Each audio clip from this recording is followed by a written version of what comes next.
Dupree. Good morning, y'all. Brother Nyron's on the other side of the glass. Y'all bringing it to you right here on this 12th day of September 2025. Friday. Free your mind. Friday. Mm-hmm. So get your brass up and get yourself some of this good stuff, what we got right here. Thank y'all for joining us as we begin today's episode of the Front Porch, beginning our broadcast from the historic campus of Xavier University from our studios right here at the foot of the overpass on South Norman C. Francis Parkway. www.wbok1230.com is the address if you want to stop on by. Grab yourself a comfortable chair, a mug, or a tumbler of your favorite frosty or steamy adult beverage. Mind your manners, though. Say good morning, holler at your people, and kick it with us for the next 3 hours as we continue to chop up this world with the New Orleans edged blade. And of course, the top ranking way we love to hear from each and every one of y'all is the WBOK Talk Line, 504 582 9422. Holler at your people today. If you got it on your mind, you want to get it off your chest and let us know what's happening. What's going on, Kimba? Wow. What's happening? It's all good, man. Oh, wait. It's He all almost good. lost his breakfast there. He wasn't prepared for that. These things happen, man. At Stay any ready. point. You don't have to get ready. That's At what they any tell point. me. It's Friday. It's Friday. Yeah. It's the best of the week. It's the last day. I got a full night's rest, Excellent. and I'm more tired than I've ever been. It happens. I slept yesterday, so I did not get a nap. So I know that really threw a lot of things off for me because that's how I'm able to do the night stuff. I get a nap. Mhm. But yesterday I did not have a nap. I did all of the things that I was supposed to do yesterday. Like I did not leave anything undone. Good. But it also meant that I um did not get a whole lot of downtime. I didn't get a nap. I did eat, but I pretty much was traveling across the entire city. Of course, here yesterday, um, and having to get Mari where she needed to be, and somebody said, "Oh, I know your mom. I listened to her on WBOK." There you go. I was like, okay, well, it's cool. How'd she do? From her own perspective, she did well. She felt Expect confident. no less. Yeah, she felt confident from that, and then we got her on to school, and I do now have an announcement to make because I'm gonna need everybody's help. Imari is uh slated to be a Delta Deb, so I need y'all monies. I need your What? monies. I will put. She's I will gonna make give her you the debut yes. with Delta Sigma Theta? Yes. So What? I need your monies. I need your money. I'm serious. No, I'm not even Wow. kidding about that. So my Wow. aunt, well, of course, my godmother is one of the Delta of all Well, Deltas. ma'am, listen. So, Listen. but I was not gonna Wow. do any of it, unless she requested. Oh, she's gonna But make a she was beautiful requested. deb. So She's now, gonna make a I'm serious. I'm beautiful gonna put this deb. link in the chat because I need y'all some money. Yes, indeed. But yeah, we did that, and there, yes. Congratulations, niece. So now, DST, huh? as a Deb, yeah. Well, that's I mean, what I meant. but the thing, but even, and I'm gonna say this because I'm comfortable in saying this. Uh-huh. We have a Panhellenic council, and it is agreed if your child wants to do something other than the parents' current affiliation, Yes. somebody else who is will Yes. take care of it. Yes. Yeah. It has to be that way. You have to support that. Again, I say that all the time.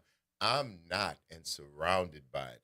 Been my whole life. I have been an escort. I've never been a Deb, of course. But I have danced more waltzes. Yeah. I have escorted more beautiful young women, resplendent in their finery.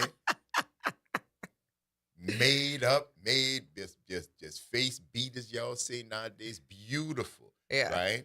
I have escorted, and I dodged the bullet with both of mine. Okay. They couldn't be cajoled. They were disinterested. They were not, and went to all the stuff. Yeah. Loved the thing, but did not want to do that. But I really know that when the girls do it, they have a ball. Yes. They really set a bond that is lifelong. Yeah. I'm not even gonna kid you. It's lifelong. It lasts as long as they've been. They still laugh about some of those times, its experiences. So yeah, I'm happy for the kid, man. I didn't Yes. know that. Yes. I'm very familiar. I'm very familiar with that particular organization Yeah. and how they do their thing, because I was voluntold Uh-huh. many times if there was, but now it's more. There were times when you needed males, right, and to be able to do this, and because some girls didn't have it, just the Uh-huh. way it worked out. So yeah, you had to do it a few times, and it was all good. But I think she will be beautiful. Yeah. I think she will be beautiful. Absolutely. Yes. Go ahead on, kid. So we did that. Well, that's boy. That's a lot, right? That's yeah, because that's rehearsal. Yeah. That's Yeah. Saturday And morning. CJ was an escort, so I know. So CJ was an escort. Yes. So I'm aware. So Because that's okay. practice for us too. Correct. You gotta know. You can't just show up. All right, where we going? Right. But no, you gotta be You need there. to know how It's to a do it. commitment. And she has her bow already, so I'm excited about that because you know, uh, my family created what family should look like within your bloodline and not. And so the people who have been a part of my family, a part of my village, especially when I became a teacher, I have sets of parents who have been with me from the day one of setting foot in a classroom, and they are still with me. They have entrusted their children to me far beyond that particular year that that y'all I met. was in right that I was teaching their kids, to the point that a couple of the families of kids that I've taught, they actually work for me with Enhancing Beautiful Minds. So that means a lot to me. And so the fact that you know, I made the request and it was met with, okay, I got you, I got you, I got you, I got you. Okay, thank you. And I really have a lot of gratitude for people who are about building family, and family that doesn't necessarily mean blood. It just means, we have a common care and we want to see everybody do well. So yeah. With that yesterday, it's a lot of stories knitted together, a lot of family uh uh knitted together, and the power of understanding, being kind that costs you nothing but may benefit you everywhere and in every Karma, baby. way. Karma. Every way. So If you want yeah. it, put it out there. Right, If right. you want it, put it out there. So It'll come back to you. uh Promise you. after we got her to professional school, I forgot my laptop and I did have to go to work yesterday, so I had to go home and get that. Went to get CJ because he had a combo class. So once he's done, he's finished. We go home. CJ forgot his laptop at school. And he is freaking out, I bet. panicking. I bet. And I was like, call the place where you were and see if they can find it. And let's go back. So we make it back, and it was 5 o'clock traffic. So Of course. yeah, from the West Bank. Don't love that. But we made it. All the stuff was there, and There you go. he got it. Amen. So it was like, well, I don't have enough time to make it to the West Bank. I got rehearsal. He was like, I'll go. All right. I was like, okay. So he came to rehearsal with me. Now, I don't know if I told you that what CJ's first instrument was. Wasn't it drum? Yes. So Casa Samba, drums. CJ And he be picked beating up. on the bass. Yeah, Be cool when he doing it, but that's It is percussive. That's percussive. That's Yeah, it's percussive. You beating on that thing, man. Yes. So we get to rehearsal. Curtis's birthday is August 29th. Right on. CJ's birthday is August 30th. Okay. But Bomani, Curtis and Carolyn's son, his birthday is on the 27th. And you put them all together and you got everybody in back there playing. Indeed. And he picked up the drum like But it's music, it's rhythm. It's in me. That's what I do.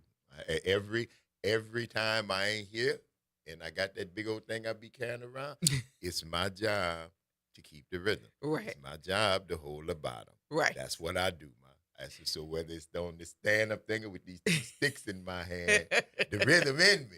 The Yes. rhythm is in me. Shouts out to your nephew. Yes. Absolutely, man. Ooh, my goodness. So Yes, indeed. now Well, we gonna both catch y'all up. Imari and CJ have been are a part of Casa Samba. Hey, Because hey, Curtis like he coming back, and when she coming back, listen, we can make it a family affair. there you go. It's a beautiful thing. It's the Front Porch, y'all. WBOK. What New Orleans is talking about. All day long. Stick and stay. Y'all don't go nowhere. We're going to see you on the other side of the break.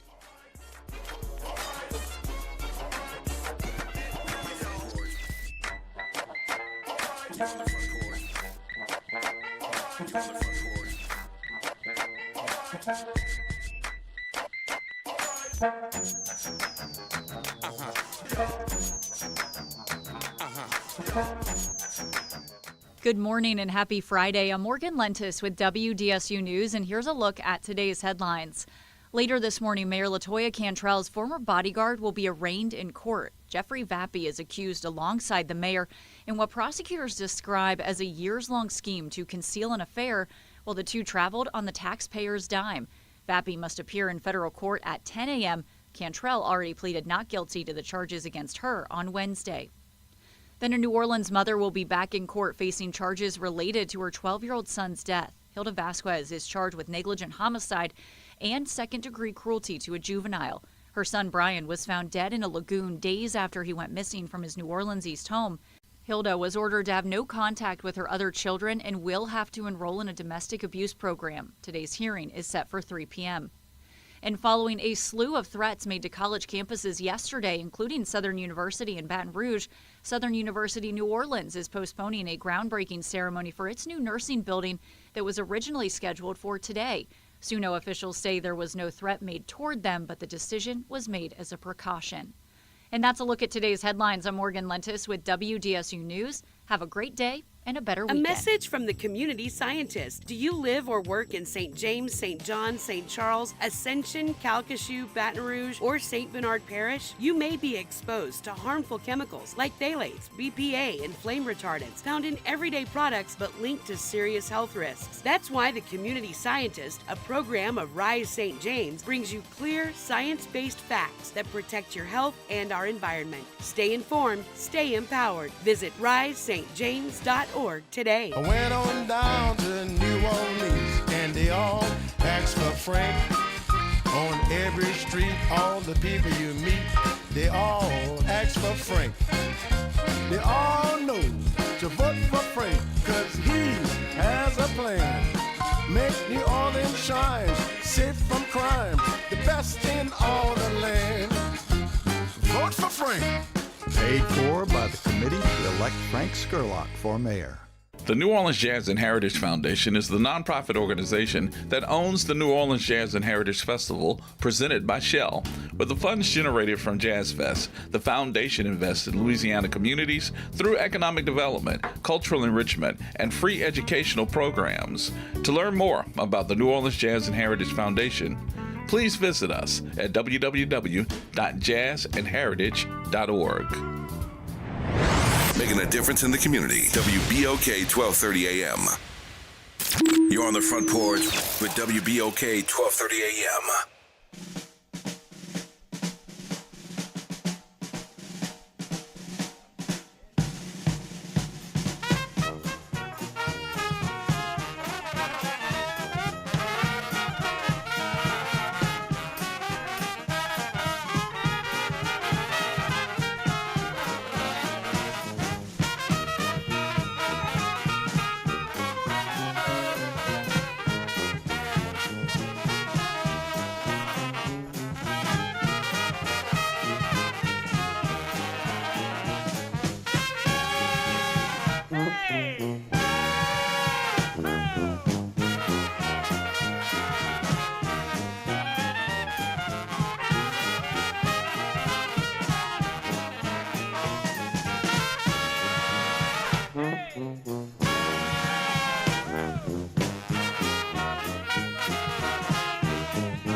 I'm your host, Braylon Brian Banks. And I'm your host, Kimber White Dupree. Good morning, y'all. Brother Nyron on the other side of the glass, yeah, bringing it to you right here on this Free Your Mind Friday. Get your brass up. Yeah, I know that one had y'all swaying down the street, had your head bobbing at your desk. Mm-hmm. Co-workers wondering what's going on with you. But let them wonder. You don't know, ask somebody. Period. That's what they told me. Mm-hmm. Yes, indeed. Good to keep y'all with us right here on this Free Your Mind Friday. We're going to have some guests on the show a little later on today, so y'all stay tuned. You know, every now and then, let company stop by the front porch. And it's going to be some good, interesting conversation, so we want y'all to hang out with us. And we're going to be out and about this weekend. What do we got this weekend? Are we working this weekend? Yes, we are. Yes, we are working this weekend. We are hosting Locals Fest, one of the stages there at Audubon Park. We'll be there for the entire Armstrong day. Park, huh? Yeah, what did I say? Audubon? Yes, Yeah. Armstrong. It's an Way A. uptown, dude. That's a big difference. Yeah, it was little difference. They both Armstrong. got trees and grass. It so was Audubon Park last weekend with the Preppers. There and you go. This weekend is Armstrong. It's Armstrong Yes. Park. That's where we'll be for Locals Fest Saturday. Yes, Saturday from 11 to 7. Yeah. And then Sunday. Don't we have something Sunday? I hope not. I thought, is that, that's next, it's just, yeah, okay, that's the next week. That's Yeah, it's the next All weekend. right. Yeah, no, All right. no. So we actually got to come to work Monday. Yeah. Yeah, I was Yeah, thinking. it's not, Okay. it's not the double. It ain't the double. Not That's the the only one we double. do Saturday and Sunday. Yeah. Okay. All right. It's forthcoming. I hope y'all get ready for these rebroadcasts because they it's love festival it. season. We're gonna be out here. Yeah, they love it. Yeah. we know you do. We're gonna be out here. So yeah, get yourselves ready. Yeah, you know we are advocates of self-care, Mm-hmm. rest, and all of the things that keep you healthy and here and doing the stuff that you love to do. And we are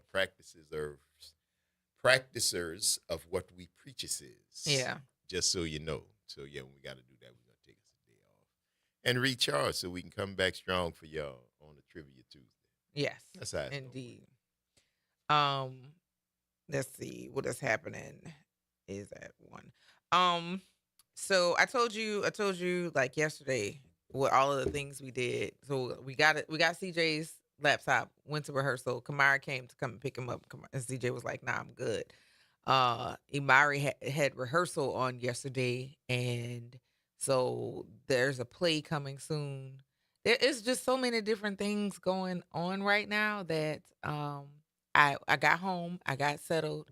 I was like, Lord, please let me rest all night tonight. Because I knew that I was going to be like tired. Like my feet were hurting. And I haven't had that kind of situation in a long time. And so I did. I slept all night. Good. I did not have like a real break of sleep. That's a But good. now I'm tired. Well, see, there's a Which is trade-off. crazy. There's a trade-off. Because I do believe also got that what I there's asked such for. a thing as too much sleep. Yeah. Old people used to say, boy, that bed draw your energy. That's Yeah. why when they were sick, they didn't want to lay Right, in it no take bed. your- it They take say your strength. It take this and no, get me out this bed. Get me out. And if they didn't, laying down was when you couldn't help it. Right. I used to get talked about because I had a penchant for laying down. Okay. I said, well, y'all made life better for us. But, my grandfather had to wake up early in the morning. My mom and them, had it a little bit better, but they still had to wake up. By the time I came around, it was like, there ain't no fields to plow. Right. And I'm going to school, so Yeah. I get me some sleep. Yeah. I like to sleep. Sleep is actually a pastime for me. I enjoy sleep very much. It's just like right now, it's just strange times, very strange times with my whole sleep pattern, eating cycle. I don't know. Tried to go to back to Red Rooster yesterday. But it was closed. Lord, It was closed. So, I don't know. I don't know. big. Yeah. Rooster again? I wanted to. I was going to go. Yeah. I already had in my mind what I was going to get. And I Now was you like, done had yak and had the cheeseburger. yes. What was on the plate today? You gonna get you some wings? Probably. Yes. Yeah, indeed. probably. Mm-hmm. Rooster got her. It's Yeah, all it's right, man. You'll be delicious. all right. It's good It's stuff. Good delicious. stuff up there at the Red Rooster. You never Yeah. know. I mean, it was great. And Yeah. I mean, I had already had the food, so it wasn't like a reintroduction. It was like, I No, you want know what this. you want. That's Yeah. the whole thing. And you really can't go wrong on the menu. I will say Right. that. Whatever you get, I think you'll be fine. Yeah. They Yeah. they wouldn't have been there since what's 76? Longer than me. Since 76? Longer than I've been here, I think. And I was born in 77, so There you go. yeah. It's quite fine. There you go. But Mm-hmm. it coincides. Yeah. The time that you're here and the time that the rooster is open, except for yesterday. Right.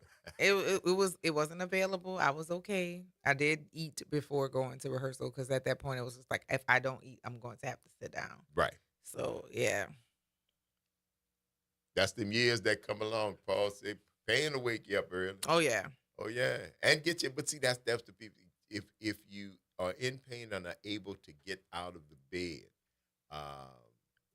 and move, it's still gonna hurt. Mm-hmm. But you are getting better. That pain is go slowly but surely. But that if you're just in that bed and you can't get up on the sofa, on that big wonderful couch chair you got, y'all know the ones I'm talking about. Yeah. It gets so comfortable till you can't move. And it just suck you down in it. So no, it'll take your strength. Get up out the bed, man. Go do something. Yeah. Go do something. If it ain't number walk around the block. If it ain't number walk around the block, go take your nice little walk. It's lovely outside It's right now. gorgeous. I don't know how long this is gonna last, but I don't know how long I'm gonna last. Oh, God. So I just tell you, go get you some right now. All you got is right now. Go get you some. If you can, go let some of this sun hit you in your face. It's not hot for a change. And I know y'all like that. I like the hot. But I understand if y'all don't. But right now it's not. Right. Right now it's not. Right now you can walk right outside and just put your face up into it. And there's a cool breeze blowing at the same time. The warm sun is hitting your face. It's a beautiful feeling. Mm-hmm. That one's free for y'all. Go on out there and get you something on this Free Your Mind Friday. There we go. You might as well. Locals Fest tomorrow, too. Who will be on that? We're going to pull up that. I know that it's the Baptiste son. Oh, no, it's David, Ryan Baptiste. I was just trying to okay. did we ever get I know you said we was going to get us a list of acts. Mm-hmm. So we could find out. Let me see if it is listed anywhere so we can let y'all know who's going to be there, why we going to be there tomorrow. Local Fest, New Orleans. Mm-hmm. Let's see what we got. And that's going to be getting involved today. There we go. Locals past 20. We still don't have. Okay, music. Let's see. Yeah, we'll find out. Yes, we'll find out who's there. Shouting out to Ryan Baptiste. Mm-hmm. It's not available yet, but we'll find out who's going to be there and let y'all know. Because we hope to see y'all out there. 504-582-9422. Brother Larry, good morning. Hey, good morning. Hi, Kimber. Hi, Toby White, beautiful daughter. Good morning. Hi, kindred spirit, Grilla. How you doing, my brother? I call you guys talk about Sekou. Yes, sir. He transitioned this week. Yes, sir. I haven't been listening at the radio because I was a little under the weather, so I didn't know whether you guys knew or not. Oh, absolutely, sir. We talked about him, lifted him up, laughed, and thanked our lucky stars for his presence in our path. You know what I'm saying? I missed him because Sekou is a few years older than me. Uh-huh. And he had a store on St. Bernard across from an autocrat down the street from Beckersound. Okay. And this was in the mid-'70s when I first got back to New Orleans after being gone for 10 years. Okay. And he opened up an Afrocentric business that sold African art, African clothes, anything that was considered Afrocentric. Yes. Now, this, at the time, that New Orleans was going through a transition. They wanted to know whether they were Creoles or black, because it was right across the street from the autocrat. Yes. So, it was a difficult time to have an Afrocentric store in New Orleans. People was just getting ready to consider themselves black and not Creoles. So he had a little difficult time, but he kept it for a while. Okay, all right. I think, boy, that's a hell of a problem to have, huh, Larry? Yeah, and this dude had, he was notoriously, he was a community activist. Oh, absolutely. He was a revolutionary. Yes, so he was. Didn't give a hoot. Yes, he was. When it came to the betterment of his people and Yeah, their condition, this brother, man. So he couldn't be bought. Couldn't be bought. That's a good way to describe. Never. No, sir. Compromise. Not him. No, not sir. Against them other folks. Yeah. And he knew them too, and they knew him. Yes, sir. But no, not Sekou though, baby. No, not Sekou. He went to Vietnam before it really bust open. I think in the early 60s. Vietnam didn't bust open until about 65. I think Sekou went there before then. Uh-huh. A lot of people don't know he was all-state in football and all-state in baseball at Booker T. Yes, indeed. He came from Tremay, like me. I didn't know him because he's a few years older than me. Right, His right. people moved to the St. Bernard Project, and my people moved outside the design. Okay. So, we both came from Tremay. So this brother, man, I could tell you some stories. We both got into the jazz festival about the same time. I think it was 76 or 77. And when the Congo Square was coin due, when it was the coin due. Yeah, we've talked about that with Sekou. Yes, sir. That. Yes, sir. And man, I used to pull Sekou to the side and tell him, Grayling, Sekou, slow it down a little bit because he talked fast. You know how he talked. Yeah. And he didn't hide his feelings, who he was, just came out. No, he was proud, bro. He wasn't trying to hide nothing. Proud. Brother was so proud. Yes, and his wife, Lim, was totally opposite. And she used to always talk to him, say cool. She just shake her head, but she know who she married. Oh, yeah, absolutely. Yeah. But absolutely.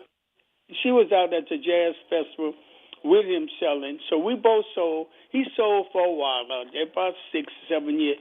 Then he decided to go to California and deal with Northern California and deal with the people problems that the young people had out there. Uh-huh. Get a job. He stayed up there a while too, Grayling. I remember he talked about his time in California, man, because he was still taking pictures the whole while. Mm-hmm. Oh, he was a hell of a photographer. Oh, yes, sir.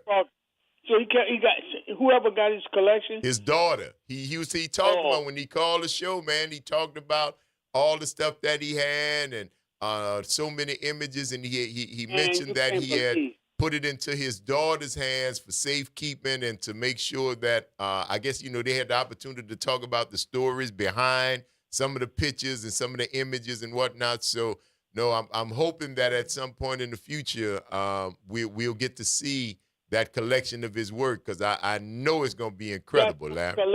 It's a gem. Yes, sir. Maybe she might not be so outspoken. You might have to pursue her, because those pictures say a lot. He went to New York, dealt with that for a while. Man, his brother, I can't tell you the stories about Sekou, but he was one revolutionary, community activist, and so many other things to label him. Man, it was such a pleasure to know that brother. Yes, sir. So you know what I say, Grayling? What you say?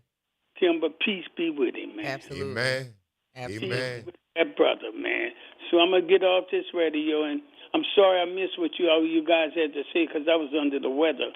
But I'm it's like, all good. I ain't going nowhere. I'm going to be here with Methuselah, like Methuselah. I'll be here a while. Well, we glad you're better, brother. That's the only thing that hey, counts. Man, hey, Grayling, I have no other choice but to be better. Huh?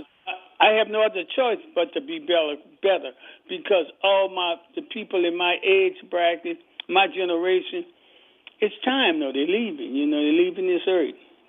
Yeah, well, you stay around long as you can, bro, because I'm I don't know if it's trying your to, generation, because they got trying. some that's right next to me that's the leaving this bad boy, Yeah, too. I know. So, Yeah, great. I know, man. So, man, I say, okay. You know who told me? Cetera gave me the news, so I didn't know. So, yes, Mama Vera over yeah, at they're gonna Community speak hit that me in. up and let me know when it happened, man.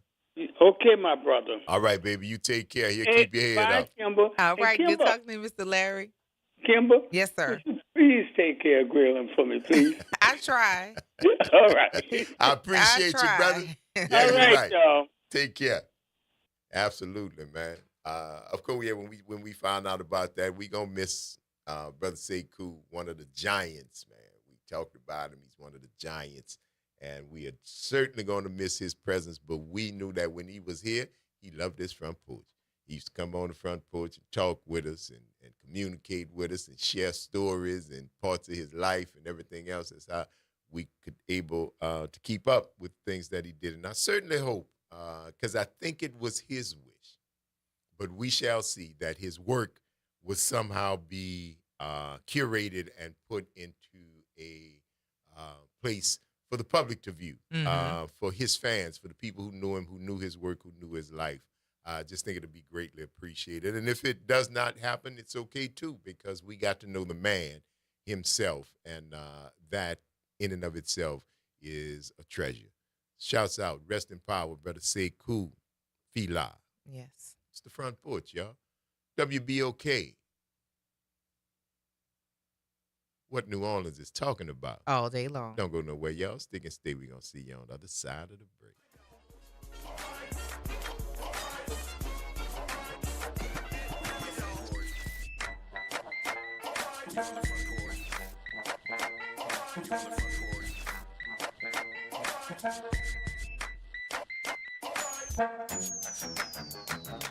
This is your news update for WBOK from WDSU.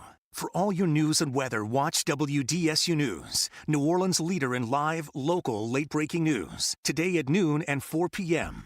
Another hot and mostly dry day, slightly lower humidity with highs in the low to mid-90s. It will feel about 3 to 5 degrees warmer than the actual temperatures. The mostly dry and hot weather continues into the weekend and on into next week. From the WDSU First Warning Weather Center, I'm Raven Richard. Trying to grow your business or increase traffic to your location? We can help. WBOK 1230 AM has a number of solutions that will meet your individual needs. Give one of our consultants a call today at 504-582-9420 or email us at info@wbok1230.com. And remember, an investment with WBOK is an investment in our community. Call today. Get ready, New Orleans. The Inspire the City Invitational is taking over the Caesars Superdome on Friday, September 12th. 2 powerhouse prep football matchups, one unforgettable night. At 6 p.m., it's Rummel versus University High, followed by a nationally ranked showdown at 8 p.m. as Edna Carr takes on American Heritage from Florida. Celebrate the spirit of our city, honor the legacy of Ed Daniels, and experience football at its finest. Tickets are on sale now at InspireNolaSchools.org. Saints of God, it's time for us to tell you the truth. It's time for you to start your 21-day challenge. Don't take another day. Do it right now. Call 504-701-4711. That's the whole water stove, Pastor David Impartan Sr., the host of Change Your Water, Change Your Mind. This is the water that's designed to change your body, the way you think, the way you act, and the way you look. Why don't you start your 21-day challenge today? For $35, you can start it right now. Call me so we can set up your appointment. 504-701-4711. That's 504-701-4711. Change your water, change your mind. You're on the Front Porch with WBOK 1230 AM.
back, yo.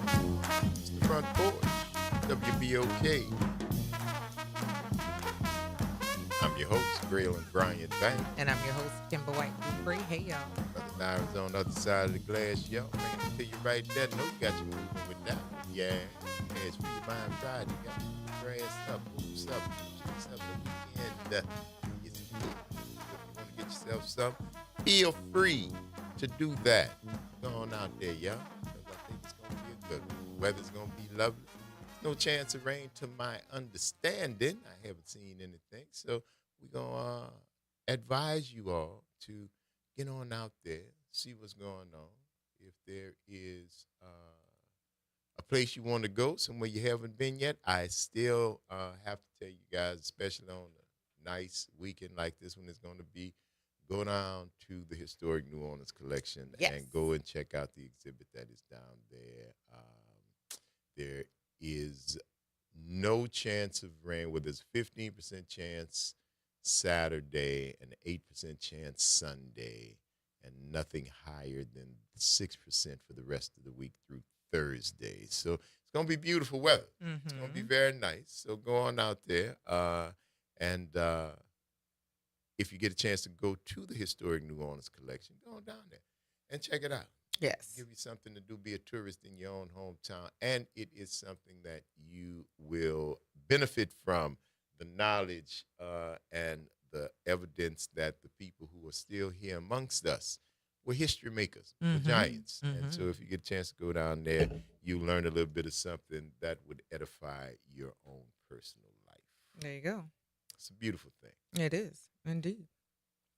Now that it's Friday and we have to work tomorrow, I'm trying to think about when I'm going to get a chance to sleep.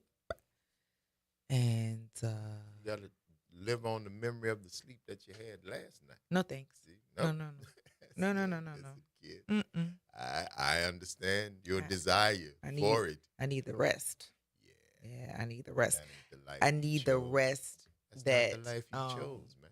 Like, naps are very important. Yeah, you might get one or two of them then, but this is but I have got to. I have definitely got to I got to take some rest. As if I don't, I'm going to be very sad with myself, not other people. I'm going to be sad with me.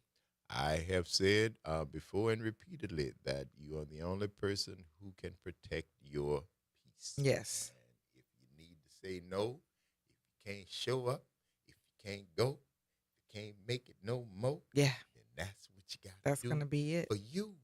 But I like the idea of having that mindset all the way through. I don't have to really say no because I'm regulating what I say yes to. You see what I'm saying? Oh, yeah, I do. Regulate what you say yes to, because a lot of people want you when you're hot. What that song say? When you're hot, and when you're not, you're not. No, it was when I was young, y'all didn't want me. Now I'm hot. Now y'all on me. Well,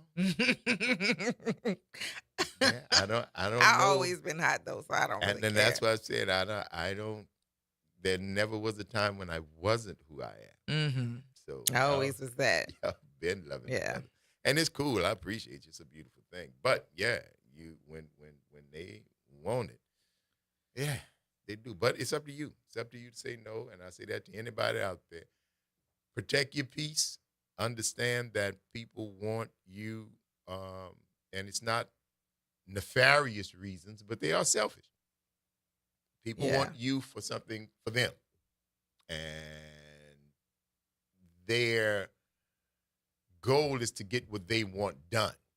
And your pricing that, whether it's the check they write you or the price that you pay for not getting no rest and sleep and different things like that, that's the choice that has to be made. That's the one when it comes to, okay, you know what? I could, because they will ask. When you hot, baby, they will ask. When your name ringing, everybody got something for you. Everybody. Now, how it affects you, and see, people know that human nature gonna make you really want to do it. That old 5-letter word, what they call greed. It happens. I mean, it's not an indictment. It's really not. People get money, and what they want, more money. It's not for sure. It's people get money, what they want, more money. More money. And you see it evidenced in the behavior of the people who have so much money. And what do they want? More money. So people who have a little money, when they get a little money, they get a little more money, and everything changed because now they want more money. So, that's a hamster wheel, in my very humble opinion. That's a hamster wheel, no cheese at the end, and if it is, it's government cheese. Old government cheese they done found somewhere in the warehouse. That's what they're trying to give to you. So, no, I don't. I abdicate finding that thing that doesn't feel like work and finding a way to make it work for you. Y'all learn that. Yes. Don't forget it. You learned that during COVID. Yeah. You learned that. Don't forget it. You learn so much good stuff and then put all this junk in your head. It wasn't necessary anymore, or it wasn't emergent, so therefore they did not care. What? But it changed your life for the better. Yeah. But it changed your life for the better. But I guess it's just like we're talking about 9/11. Y'all was great for 72 hours. And then you went right back. But why? When you could see it was better. Was it just habit? Is that what it is? Just habit? You just know it, comfortable with it, don't want to change it, keep on doing it, even if it's to your detriment. Well. Because it's habit. It is. But you could break habits. If you want Being to. conditioned, that's the whole thing. If you want to. That's the whole thing. But most people don't want to. They don't have the desire. But when you did, though, see, that's what the whole thing, and that's what I understand. When you did, you changed your life during COVID, and then you're going back to the old life that you changed from. Why? Mm-hmm. The new one wore off, stopped being shiny, stopped trending. I talk about y'all because I love you. I love you, beloved. And because you can. I love you. And because you can, and sometimes not sometimes. Everybody needs to be held to some truth. Now, what you do with it? I can only put it out, beloved. Right. I can only say it because it comes to my head, comes to my heart, and I put it out there. And, I surely don't mean no harm, and I want to try to build more so than tear down. But sometimes you got to redo the foundation. You got to till the earth and to order for something to grow. And that means breaking it up. And when you break it up, something grows from it once there's air, and once there's light in places where there had not been air and light before. It's the Front Porch, y'all. WBOK. What New Orleans is talking about. All day long. Don't go nowhere, y'all. It's Free Your Mind Friday. Get your brass up. We're going to see you on the other side of the break.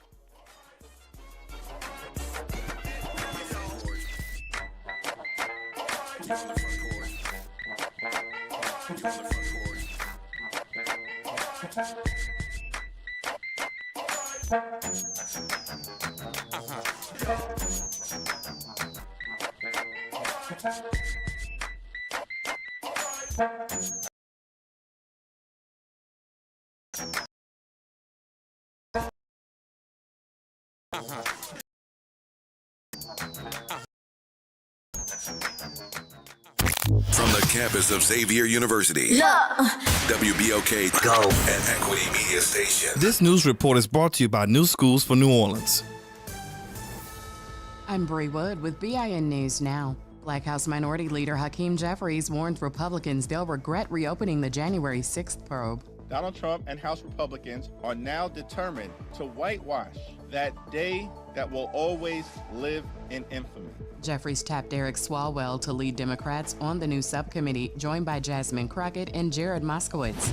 The black man seen in a viral Jacksonville, Florida traffic stop video is suing the city and the arresting officer. Will McNeil Jr.'s lawyers also want a DOJ investigation after video showed him punched and dragged from his car during the February stop. And Joe Budden is on a potential witness list in Megan Thee Stallion's upcoming defamation trial. Blogger Milagro Grams faces claims she spread false stories during Tory Lanez 2022 case. The trial begins November 17th.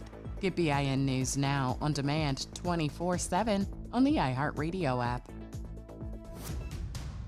Join New Schools for New Orleans, All-State Sugar Bowl, and Integrate New Orleans in recognizing and celebrating the Teachers of the Year at our 4th annual New Orleans Excellence in Teaching Awards Gala. The gala will take place Saturday, November 1st at the Ritz-Carlton Hotel. This year's gala will feature New Orleans legend DJ Jubilee. Don't miss out on this intimate celebration supporting our New Orleans public school teachers. Tickets can be purchased on our website, newschoolsforneworleans.org.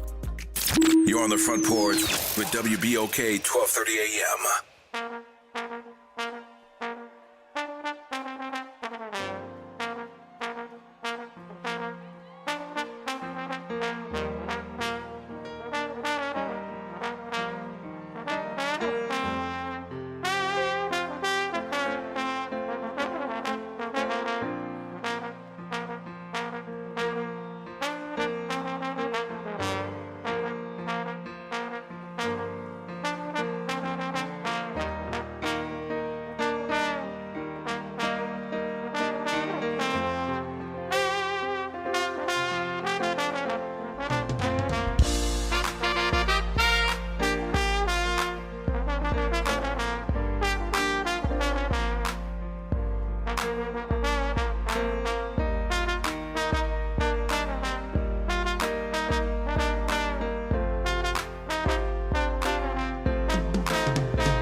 Front Porch, WBOK. I'm your host, Braylon Brian Bank. And I'm your host, Kimber White Dupree. Good morning, everybody. Brother Nyron on the other side of the glass, y'all. Bringing it to you right here on this Free Your Mind Friday. So get your brass up and get some music in you. Get your thing done. Thank y'all for sticking with us as we roll into this second hour of today's episode of the Front Porch, continuing our broadcast from the idyllic campus of Xavier University from our studios right here at the foot of the overpass on South Norman C. Francis Parkway. So you know we home. www.wbok1230.com is the address if you want to stop on by. Or you can hit us up on the talk line, 504-582-9422. Yes, indeed. Mm-hmm. Great conversation so far. I have take a moment right here because Vera Warren over at Community Book Center has just sent me the information. The services for Sekou, our friend Sekou, are going to be Friday, September 19th. Visitation is from 12 to 1. The funeral will be from 1 to 2, and the repast will be from 2 to 5, all at Charbonnet. All at Charbonnet Funeral Home. So Friday the 19th, starting at noon to 5, visitation all with the way through. The repast is what we will have to celebrate the life of our friend Sekou. But more to come about that, and when we find out, we'll let you know. Shouts out to Vera. Yes, thank you. Over at the Community Book Center. Thank you so much for giving us that information. And we're going to do everything we can to keep you guys posted about what happened. Absolutely. Yes. Kimba. Yes, sir. Got a little company, Kimba. We do. Sitting here chilling, man. Now we got some friends stop by. We do indeed, and friends that do the stuff that we like. Us being patron of the arts and all. Absolutely. Shout out to Delta Sigma Theta for honoring us with our first award. But yes. That's right. We are patrons of the arts, in case you didn't know. Indeed. Official. Got a plaque and everything. We would like to welcome Jordan Copens and Eleni Cruz from Yes Mama Portrait Exhibition. Good morning, ladies. Good morning. Good morning. How y'all doing? Welcome to the porch. Yes, indeed. It's good to have y'all. Absolutely. Absolutely. Man, we're going to talk about Yes Mama and the portraits that come from it with a minimum of tears, if we can. We're gonna work on this. No, we got that out the way ahead of time, so we good. No, you just like to think you do, Ellen, but it's okay. It'll come when it comes. It'll come when it comes, and we're going to be here for it. We got each other. It's family here on the front porch. And before we start to talk about Yes Mama and the exhibition and the stuff that led to it, tell us a little bit. We love to hear the journey here on the front porch. We love to know two little girls in separate parts of the world. Tell us a little bit about them, how their journey coincided, and what made you guys wind up right here with us on the front porch. Okay, I'll start. Okay. Yes, so I'm the founder of Yes Mama, which is an organization that uplifts birth workers and mothers in New Orleans. Right on. And we do that through mutual aid, programming, and art. Okay. I have a background in creative producing, media. I'm also a mother, a single mother, and I would say what led me here is my influence of other birth workers, such as Eleni, helping me in my journey during pregnancy when I had complications, and other, I was the first one in my family to have a midwife, have a natural birth, and there was a lot of reasons that or ways that I was inspired to start Yes Mama, and also wanting to find solutions that already exist in New Orleans, but birth, which is, midwifery-led care and doulas, but finding ways to uplift them. Also just tell the stories of mothers and their experience authentically. That was really important for this show and for our shows to come. Yes. So that led to our first project under Yes Mama, which is the Yes Mama a Portrait exhibition. And we honored 20 mothers in New Orleans and their stories.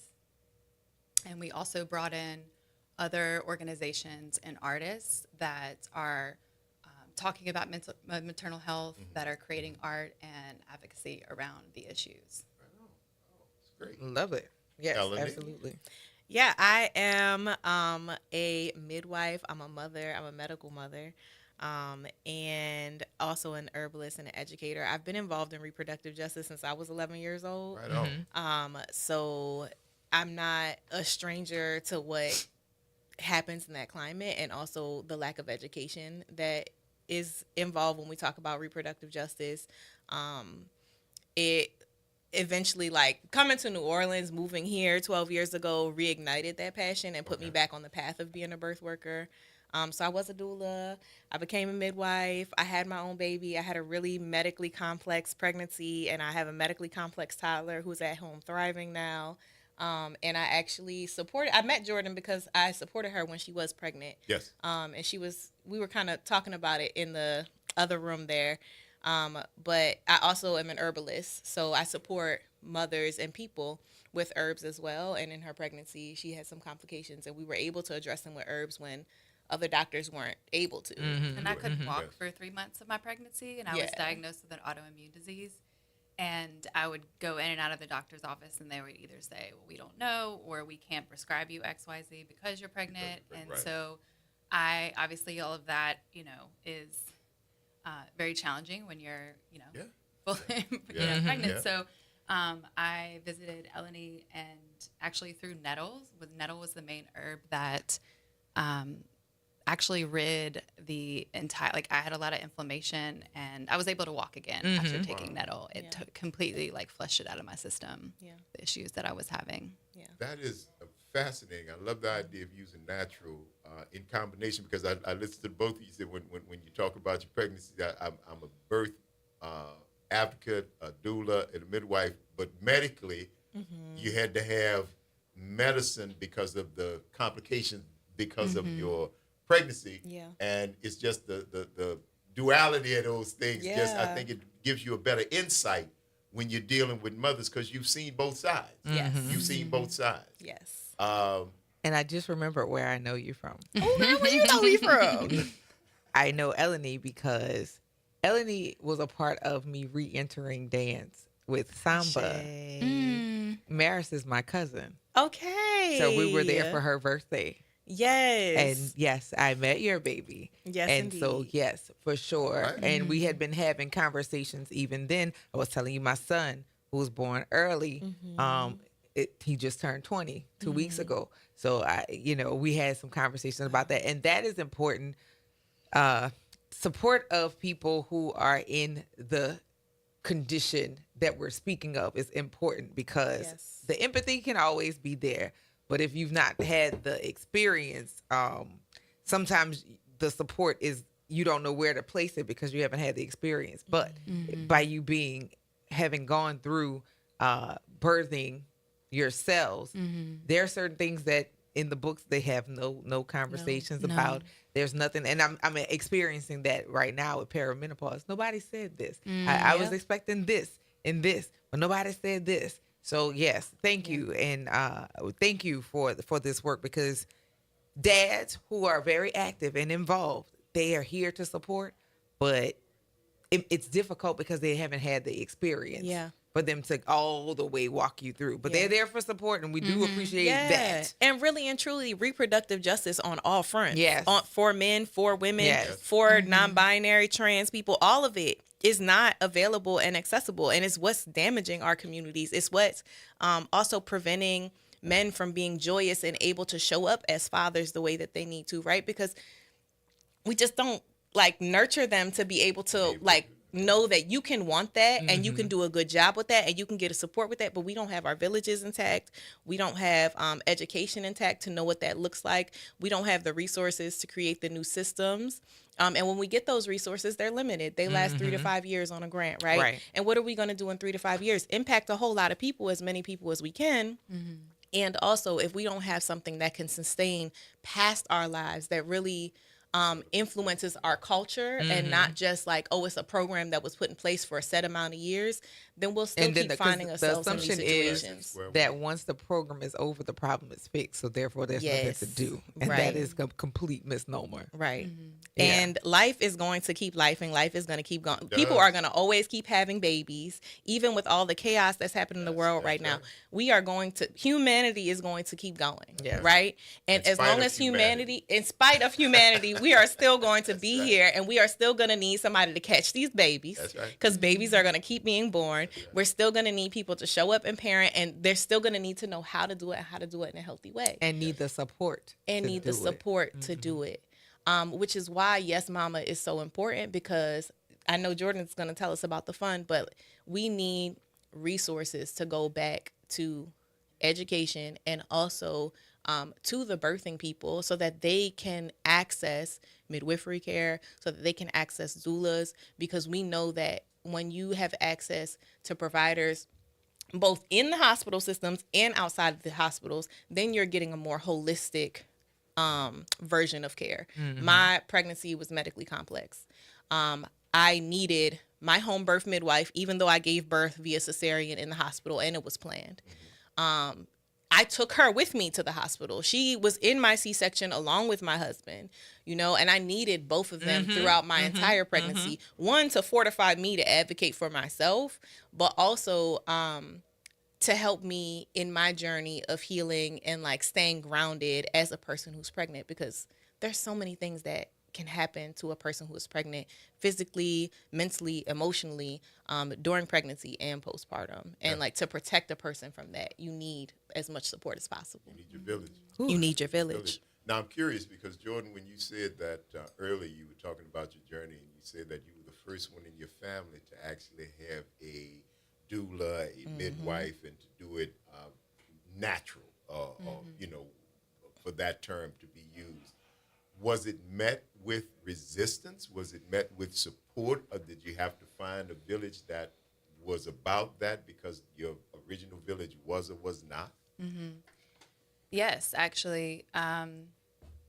I live a different lifestyle than my family, and I think learning about a different way and really wanting to just do it in the state in which we all are, you know, here to naturally do.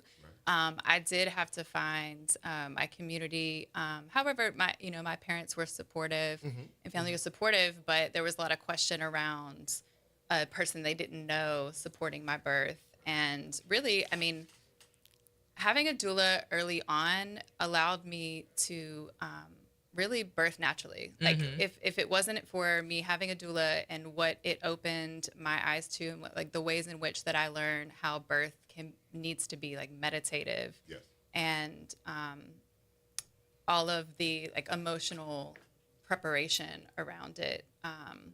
It was extremely helpful, and we had some funny moments after I gave birth. I gave birth at Oshner Alternative Birthing Center with a midwife. Okay. And shouts out to Oshner for having that for having that option. Birthing center. Yeah, for having the option. My water broke when I was at a crawfish boil, y'all. Yes, indeed. Yes, indeed. And I was like, okay, yes, there's indeed. something happening.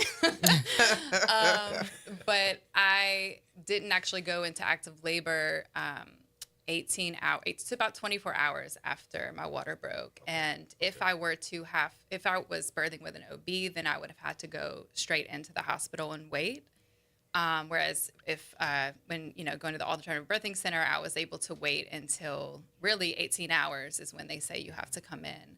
And then, I ended up going, I was actually supposed to take Pitocin. And then the way that she checked she checked to see, they put something in you and kind of swipe your cervix to see if you, to check the water being broken. And whatever she did, it put me into active labor. Mm-hmm. And so they were about to give me the Pitocin, and I was like, it's happening. And I was able to birth in the water as well. All right. There was a funny moment because my family's from New Orleans. They're Italian. They're, very Yeah. And they see my doula there, and they're like, what do you want? Because the adrenaline's rushing, and I'm like, I'm hungry. I want this. And my doula's over here pepper me tea, and she's like, no, you're not going to eat. You do not need to eat. And they're like, what do you know? And come to find out, my family, they fed me, and then I threw up. What do you mean? All the things are moving. Here's the hot sauce. And my doula's over here, because she brought oil for my back. She brought these little tea candles. Mm-hmm. She brought tea. Can you just shout out your doula? Because I was not your doula. Okay, Sharita cool. Sims, Yeah.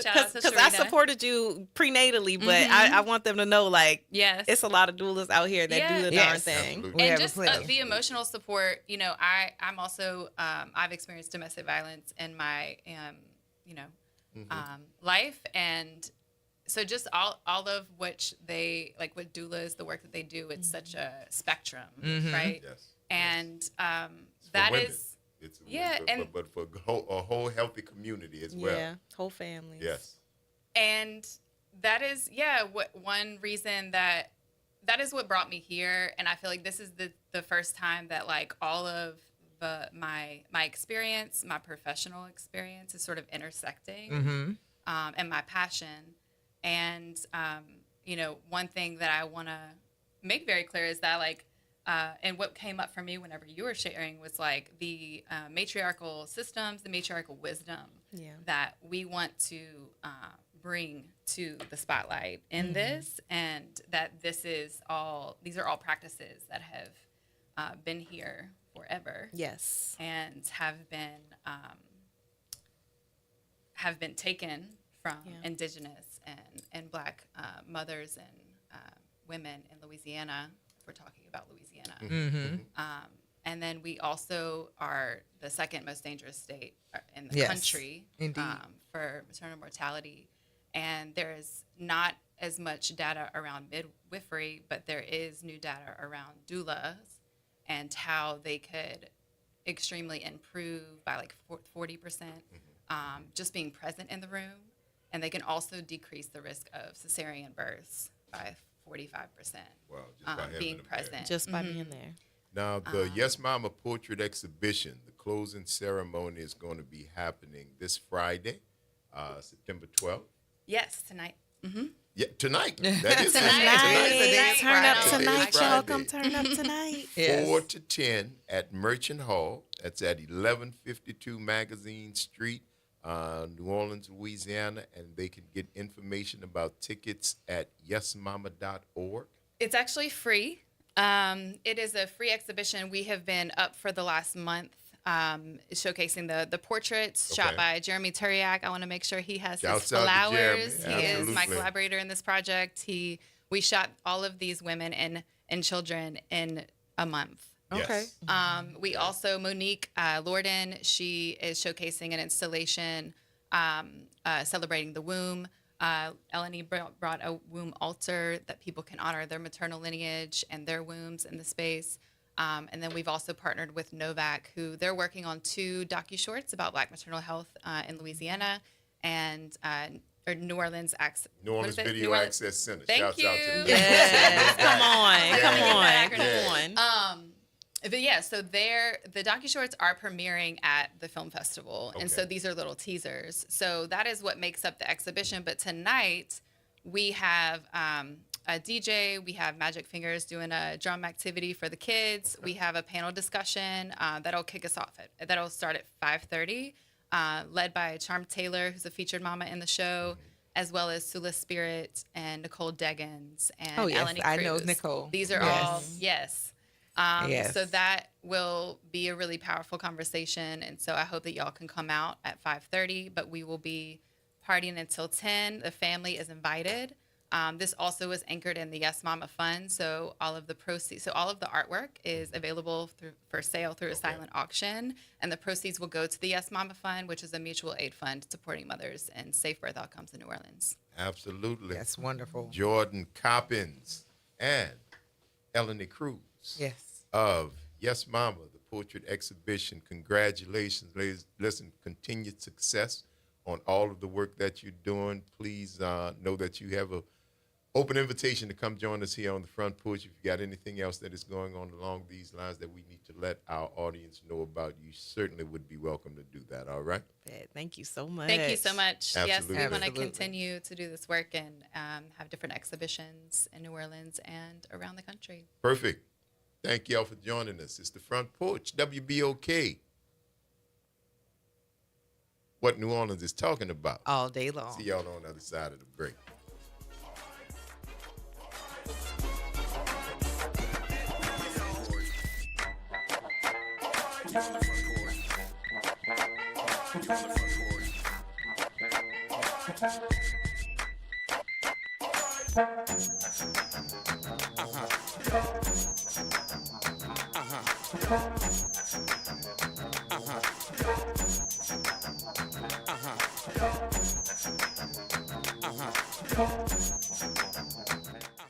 Hey, everybody, it's Graylin Bryant Banks. And Kimber White Dupree. From the Front Porch, y'all. You know how we do every Monday. It's Movie Monday. And Tuesday is Trivia Tuesday. And y'all know we have nothing but bad cheering coming through here on Wednesday. But stick with us. On Thursday, we travel. That's right. And Friday's Free Your Mind Friday, so get your brass up. Something on your mind? Want to get it off your chest? Holla at your people. WBOK 1230 AM, the station you listen to. All day long. Good morning and happy Friday. I'm Morgan Lentis with WDSU News, and here's a look at today's headlines. Later this morning, Mayor LaToya Cantrell's former bodyguard will be arraigned in court. Jeffrey Vappy is accused alongside the mayor in what prosecutors describe as a years-long scheme to conceal an affair while the two traveled on the taxpayer's dime. Vappy must appear in federal court at 10 a.m. Cantrell already pleaded not guilty to the charges against her on Wednesday. Then a New Orleans mother will be back in court facing charges related to her 12-year-old son's death. Hilda Vasquez is charged with negligent homicide and second-degree cruelty to a juvenile. Her son Brian was found dead in a lagoon days after he went missing from his New Orleans East home. Hilda was ordered to have no contact with her other children and will have to enroll in a domestic abuse program. Today's hearing is set for 3 p.m. And following a slew of threats made to college campuses yesterday, including Southern University in Baton Rouge, Southern University New Orleans is postponing a groundbreaking ceremony for its new nursing building that was originally scheduled for today. SUNO officials say there was no threat made toward them, but the decision was made as a precaution. And that's a look at today's headlines. I'm Morgan Lentis with WDSU News. Have a great day and a better weekend. The New Orleans Jazz and Heritage Foundation is the nonprofit organization that owns the New Orleans Jazz and Heritage Festival presented by Shell. With the funds generated from Jazz Fest, the foundation invests in Louisiana companies through economic development, cultural enrichment, and free educational programs. To learn more about what the New Orleans Jazz and Heritage Foundation does, please visit www.jazzandheritage.org. Get ready, New Orleans. The Inspire the City Invitational is taking over the Caesars Superdome on Friday, September 12th. Two powerhouse prep football matchups, one unforgettable night. At 6 p.m., it's Rummel versus University High, followed by a nationally ranked showdown at 8 p.m. as Edna Carr takes on American Heritage from Florida. Celebrate the spirit of our city, honor the legacy of Ed Daniels, and experience football at its finest. Tickets are on sale now at inspirenolaschools.org. Visit DePaul's new Algiers Health Center at 2801 General de Gaulle Drive to receive primary and preventive care for both adults and children. Services also include behavioral health, imaging, and on-site pharmacy, vision, Medicaid enrollment assistance, and more. For appointments, visit DePaulCommunityHealthCenters.org or call 504-207-3060. Making a difference in the community. WBOK 1230 AM. You're on the front porch with WBOK 1230 AM. Oh yeah, New Orleans in the house. One time, and we repping the 504 all day, every day. Ha, ha, ha. This is my city, my hometown. They ain't representing, so I gotta hold it down. Say this is my city, my hometown. They ain't representing, so I gotta hold it down now.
Katrina, still up in New Orleans.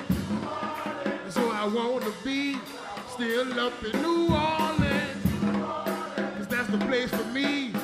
Now you have an opening fight all day, all night, even when the city's dog, yo, we still got lights. We got jazz band, brass band, homeless people, bags of cans, and whip ass if you play with the Saints band. Zulu, early in the morning, Fat Tuesday. Hit the river, walk, IMAX, catch a movie. New Orleans daiquiris with some fire-ass trees, making these Ozine, eyes looking Chinese. Hit Canal Street for 3 blocks and a turning. Find a parking spot, then walk down to Bourbon. Post on the corner, mess with every little cutie. Party capital just won't stop moving. I won't stop moving till my lungs collapse. This ain't a bounce song, you don't hear hand claps. We riding by the river, but we bridging the gap. New Orleans forever signing at the bottom of the map. 504 and we reppin' that 504 and we reppin' that 504. You said, all I know is the 504 we have time.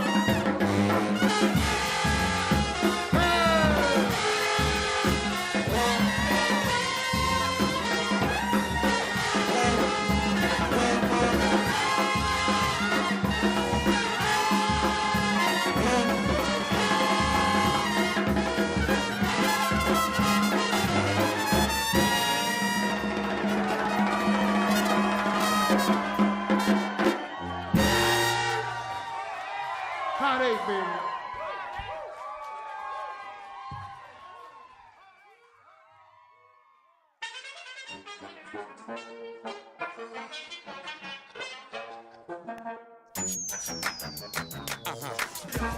Welcome back, y'all.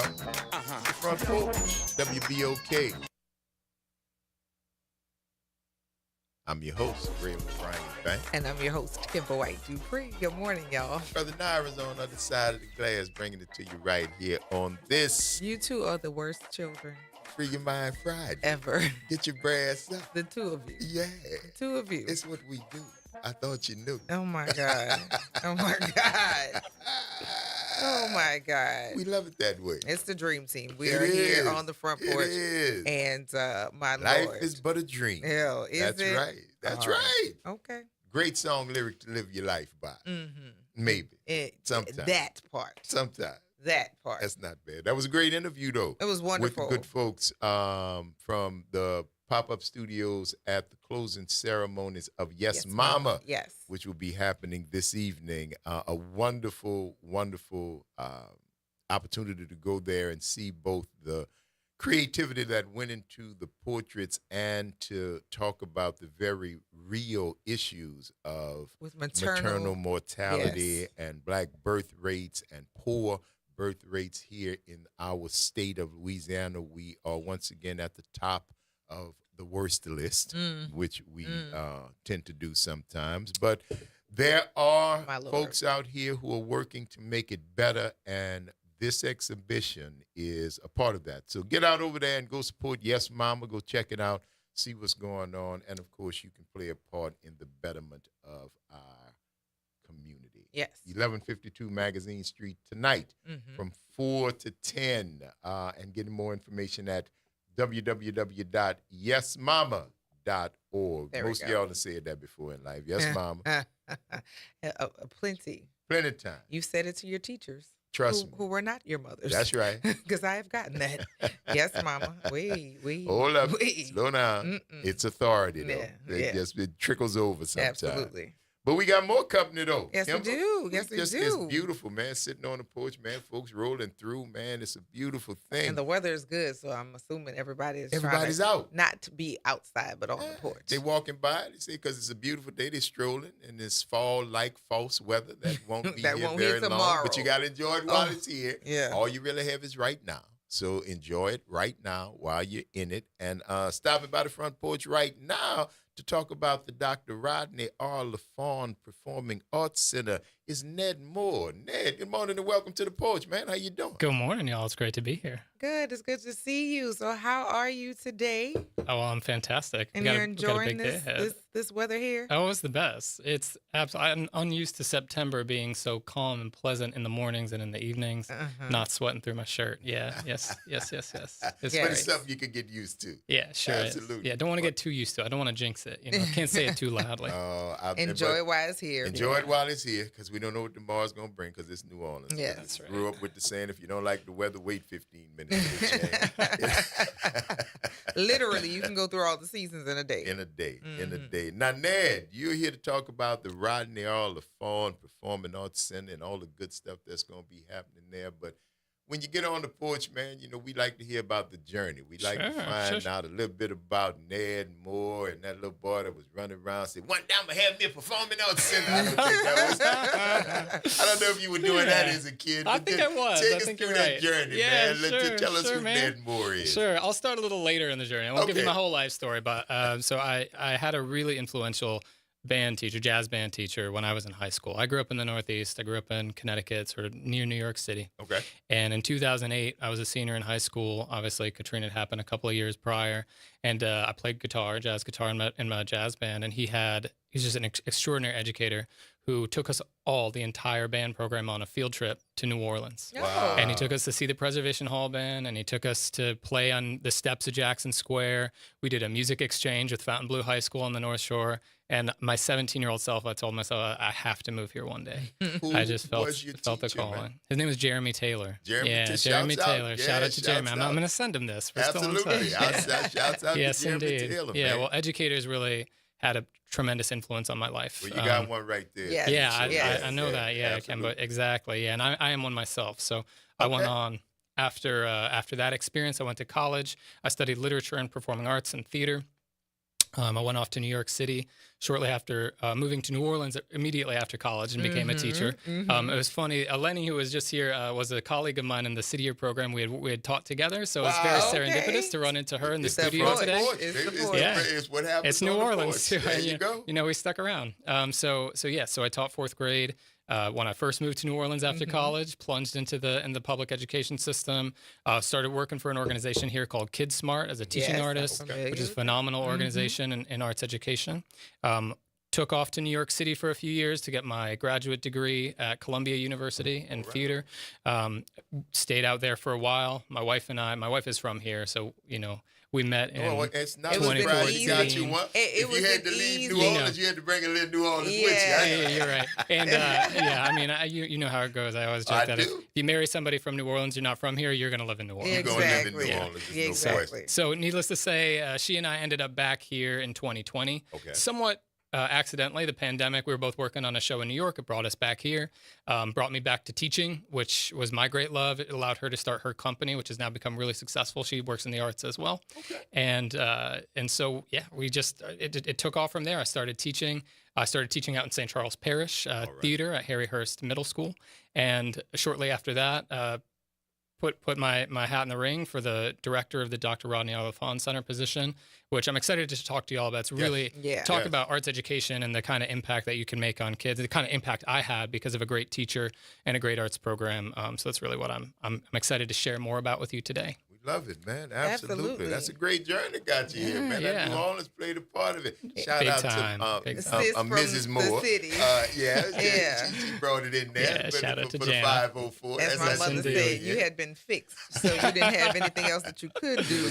She would agree. Make your way here. Yes, indeed. Now, the Dr. Rodney Earl LaFawn Performing Arts Center. You just mentioned that you applied to be the director there because of your background and things you had done. Yes. Tell us what that entails. Sure. I oversee a facility. It's an 86,000 square foot facility. It's a world-class performing arts center. It's the most state-of-the-art facility in the state, to my knowledge, possibly in the Gulf South. And so I'm excited to get the word out because it's only about 6 years old. It was built in 2019, and it's been open about 6 years. Obviously, 2 of those years, we had COVID, we had Hurricane Ida, but we do over 100 events a year in our 1,300-seat theater, which is the Shell Theater. We have a really generous sponsorship from Shell Norco, which is one of our partners in St. Charles Parish. We're located in Luling, so if you're ever driving over that 310 bridge, Smith is one. We're next door to R.K. Smith. I have a friend who graduated with me from Xavier University in education. She's an educator in St. Charles Parish. So yes, I am familiar. Amazing. Very familiar. Yeah, I mean, what's her name? Her name is we call her one thing. I won't make you tell me. Lenicia. Okay. Lenicia is her name, but both of her kids have gone through R.K. Smith, and she and her husband Jason are I've been to their house, so I'm saying like I'm Yeah. very familiar with what you're talking It's about. an amazing parish, and every student who goes through the public education system there gets to walk through our doors. This morning, right now, as I'm talking to you, 900 sixth grade students are watching a free performance by the Sharp Family Singers, who have a following of 10 million on TikTok and YouTube. They're a family. They sing. They do Broadway. Mom and dad are Broadway stars, and they're taking their kids on the road. And they are tremendous. When I tell you, they're absolutely top tier performers. And so part of our mission is that we ensure that every single student in St. Charles Parish gets to experience high quality performing arts programs and arts education programs. So that means we use our resources. We're owned and operated by the school district, which makes us very unique for a performing arts center, because we're not just trying to sell tickets. We're trying to change lives. We're trying to build community. We're trying to show the world, New Orleans and the greater New Orleans area, that arts and arts education are central to a healthy community and a healthy world and a better future. And so part of that for us means that we bus in students for what we call our Arts Experience program. So every time we bring in a touring act, we bring in all these national tours from all over the world and all over the country. We bus in an entire grade level of students for free so that they can see a performance during the school day with their teachers and have that be a meaningful experience in the morning. Field trip. Yeah, it's a field trip. Exactly. But exactly. cultural arts field trip, because I've been saying before, I've been saying for a while that like you always had cultural arts at your school. Yeah. If you were sitting in the annex, the people would come and perform on the stage. I don't see that happening as much as I saw before. Yeah. And so this is a perfect time and opportunity to not only expose them, but also to teach them how to be good audience members. Because who has been to the movies before, to a public something, and people have their phones going, they're holding conversations while the main screen is going on. The people are out of practice of being good audience members. Yeah, exactly. And these arts programs teach us all those skills, not just how to perform or how to hold yourself on stage, but how to participate in the arts. And that's really where we are at in our center. That's the main thing that we try to do, is create opportunities for the students and the community to really participate in the arts in a meaningful way. So in addition to our Arts Experience program, 55 arts programs across the parish, all these students, they get to perform on our stage, on our state-of-the-art stage. Every theater program, choir program, band program, dance recital, all of these students get to work in a world-class facility with professional staff under a professional lights, sound, rigging system, and be center stage in our community. So that takes up a lot of our programming. But in addition to this, we have two other series of programs. We have our main stage series. So that's happening alongside our Arts Experience. So we have 10 national tours that come through every year. And I'll talk to you a little bit more about that, talking about who's coming through, because I'm sure people will be curious to know. And then we also have our community series, which highlights 6 local and regional arts organizations, so we can promote them and their work, and of course expose their audiences to all the amazing things that are happening in St. Charles Parish as well. Wow. So it's that's like, a lot of things going it's on. A lot of things. It's That's a lot of things stuff. going on. It's almost like for St. Charles Parish, everybody has this great auditorium to go. It's like before we had one school that had a good auditorium, somebody else, but now you guys have one state-of-the-art auditorium where everybody, choir, band, orchestra, whoever you are, you get a chance to come here and play on a stage like this. Yes. Now, this is my next question about, because you're telling me about showcasing the talent. Are there opportunities for students who are interested in running the backstage available? Because that is a cash industry. That is an industry. Hollywood of the South is happening, and you don't really have to go that far. But if you know and you have the understanding of how the lights, the fly curtain, the swing curtain, and all of that, knowing how those things, that's jobs. It is. And we actually have a pipeline built into our center for employment for these students. So yes, indeed. Yes. Indeed. Yes. It's extraordinary. I get emotional just talking about it, because I was one of those kids who was, grew up in a small town. There was no opportunity for me to pursue this work. But these kids, they get to grow up. They're exposed at the Arts Experience level, so they go see these shows. They get involved in their arts programs. When they're in high school, they have the opportunity to come to our center. So in addition to the theater spaces we have an education wing, which is part of our satellite center. It's a third high school. So we got Destrehan High, got Hanville High, and then there's our satellite center, which operates more as a vocational school. So students from the satellite center get bused in every day to take classes in technical theater, sculpture, broadcast journalism. We got a TV studio in the building, dance, and interactive media, piano. We got a whole piano lab. So the technical theater class, those students actually get to work with the professionals who come in through our doors and help them load in. They do hands-on learning. And then those students often will come to us as student workers and actually work on the shows behind the scenes in heavily supervised capacity. Many of those students now work for us, and we pay really well. That's the other thing is we, compared to other wages that are offered in the performing arts sector in Louisiana and across the country, we pay very competitively. So we believe in training students, making sure they get out of high school with an opportunity and hard skills that can allow them to pursue a career in the arts and then become true professionals. But they have bankable skills that can be applied. And you can stay home if you want to, but if you're feeling adventurous, you have the skill to go and compete with the rest of the people. That is hugely important because we lose a lot of talent, unfortunately, to other places. But if we are training you here and can keep you here, it's an option versus you having to go somewhere else. That makes a huge difference. Yes, I love this, and I'm also a dancer, so all of these things.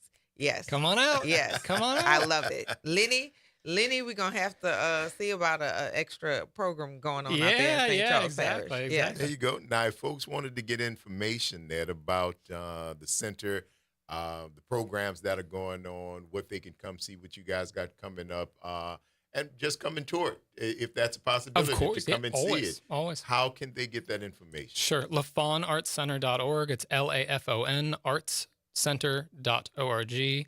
Yep, come by anytime. As I said, we've got a lot of exciting programs coming up. Tomorrow night, we've got the Sharp Family Singers, Saturday, September 13th at 7 p.m.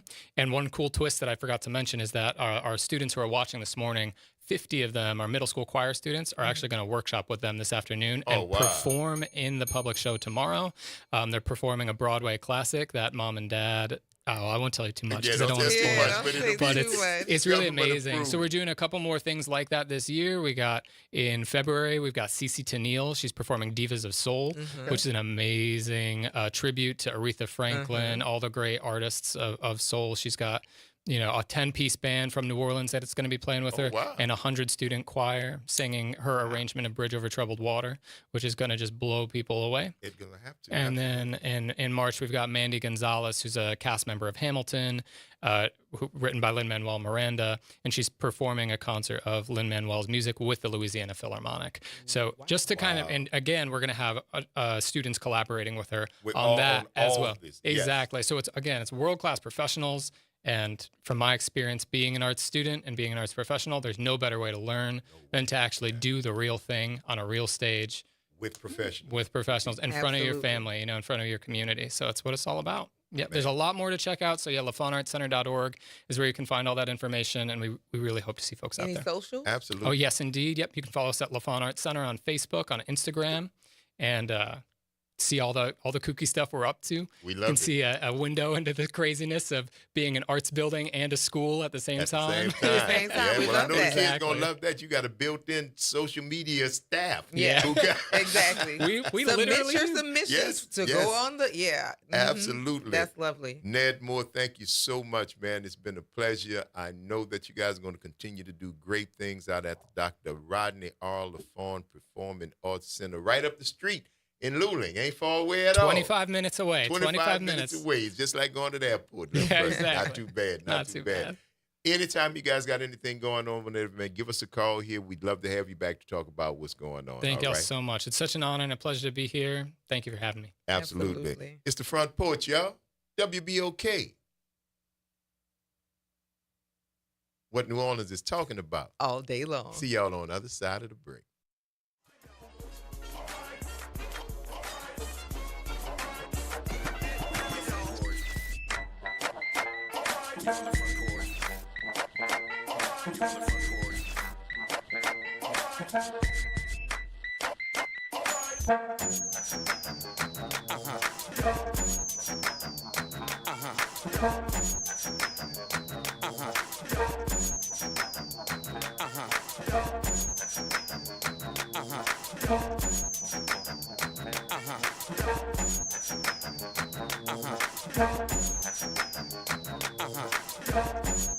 This is your news update for WBOK from WDSU.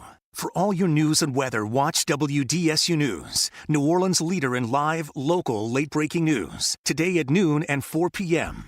Another hot and mostly dry day, slightly lower humidity with highs in the low to mid 90s. It will feel about 3 to 5 degrees warmer than the actual temperatures. The mostly dry and hot weather continues into the weekend and on into next week.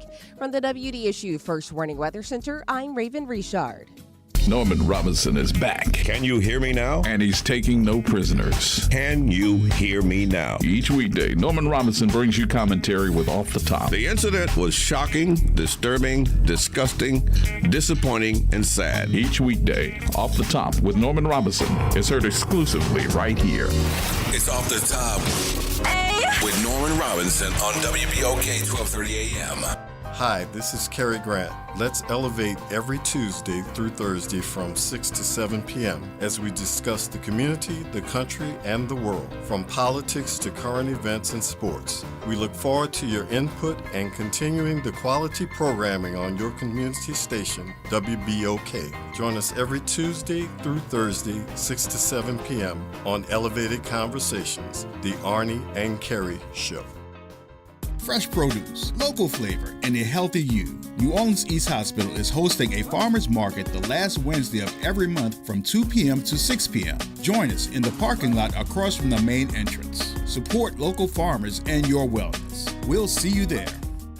You're on the Front Porch with WBOK 1230 AM.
WBOK.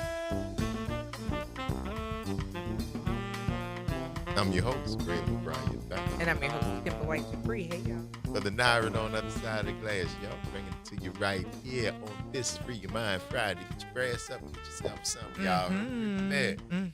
Yes, Yes, indeed, man. It's a great conversation right there. It was with Ned wonderful, wonderful. And then the additional things that they shared with us about what's going to be coming there Yes, we is got a important. program, the 25-26 season, some other things. So you may hear about some more things going on between us and the folks at the LaFawn Arts Center. For sure. To see what that's could, what they say with them kids, see what it's hitting for you.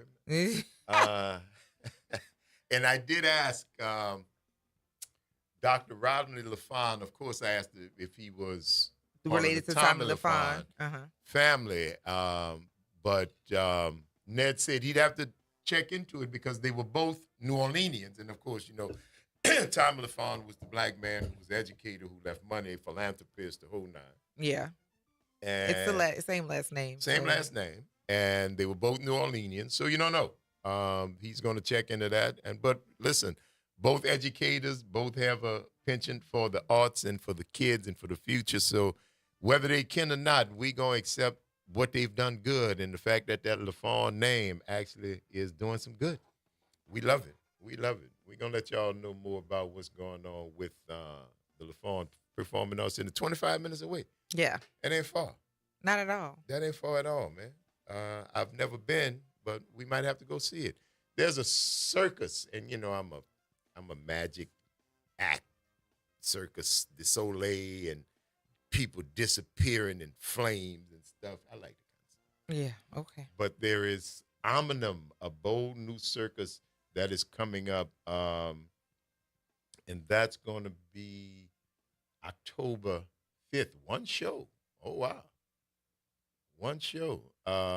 Circus of the Future. I bring them kids to go see that. Okay. Sounds like a fun time. Yeah, I'm going to bring them kids. I'm going to bring, just give their parents a day off. Mm-hmm. Borrow their mom and them car because they got the big churning car. Oh, Lord. They do. They got a big, when you got buku kids, you can't have no vet, though. You can't. You can't have no vet, man. You got them cheering like that, man. You got to have a boat. At least, I rent one of them trailers which y'all be jumping up and down on with the music playing loud out the street. But a trolley? A trolley? Yes, indeed. But I think I might do that, man. Let OG snatch them cheering. Mm-hmm. I take all of them, except for the little bitty baby. Y'all gonna have to keep her. Cause OG. Well, if I get one of them women to come with me, they could take the little bitty baby. Because I can't take the little bitty baby. Not with all the other babies? Not with all the other two. Yeah, no. I could deal with the little ones as long as because they know tone. Mm-hmm. Little kids know tone. They're like puppies. They know tone. Little babies don't give a rat's. Mm-hmm. They don't because they haven't learned tone yet. But no, I could corral the mother ones. And that ain't bad. Let's look into that. OG being nice to the little children. That's something to talk about. And we may when we get back. Because right now we got to take this break, yeah. Mm-hmm. This has been fun. You tuned into the Front Porch right here on WBOK. What New Orleans is talking about. All day long. See y'all on the other side of the break.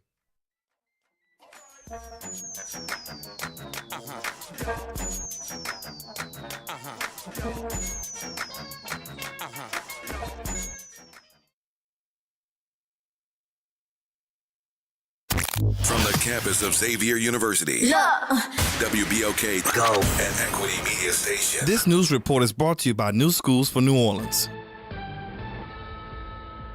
I'm Bree Wood with BIN News Now. Black New York City Mayor Eric Adams is brushing off reports he'll quit the mayor's race. Next question. Adams says he's staying in as an independent despite rumors of a Trump administration job offer. Trump has urged Adams and Republican Curtis Sleewood to drop out to boost Andrew Cuomo against frontrunners Aram Mamdani. A black Minnesota man is free after 27 years for a murder he didn't commit. Brian Hooper was sentenced to life in 1998, but the key witness recently confessed to the crime. Hooper, now 54, walked out of Stillwater Prison to reunite with his children. And rapper Young Thug is apologizing to girlfriend Mariah the Scientist after leaked jail calls revealed he was unfaithful. The private conversations, now public, sparked social media buzz. Thug posted on X saying he's sorry and willing to do anything to make the relationship work. Get BIN News Now on demand 24/7 on the iHeartRadio app. Join New Schools for New Orleans, All-State Sugar Bowl, and Entergy New Orleans in recognizing and celebrating the Teachers of the Year at our 4th annual New Orleans Excellence in Teaching Awards Gala. The gala will take place Saturday, November 1st at the Ritz-Carlton Hotel. This year's gala will feature New Orleans legend DJ Jubilee. Don't miss out on this intimate celebration supporting our New Orleans public school teachers. Tickets can be purchased on our website, newschoolsforneworleans.org. You're on the Front Porch with WBOK 1230 AM.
Welcome back, y'all. Front Porch, WBOK.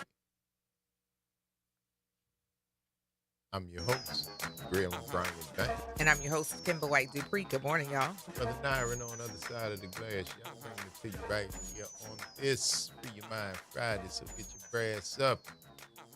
Thank y'all for rolling with us as we move into this third and final hour of today's episode of the Front Porch, continuing our broadcast from the historic campus of Xavier University from our studios right here at the foot of the overpass on South Norman C. Francis Parkway. www.wbok1230.com is the address if you want to stop on by. Or you can hit us up on the talk line. 504-582-9422 is the number. Holler at us and let us know what's going on. Mm-hmm. A lot of good stuff going on, man. Yes, a lot of good stuff is going on, and as requested, and as I said earlier, Imari has the opportunity to be a Deb with Delta Sigma Theta Sorority Incorporated. I have put 2 links in the chat. You can give however you feel moved to give, but yeah, I'm gonna need some help with that, and so the links are in the chat.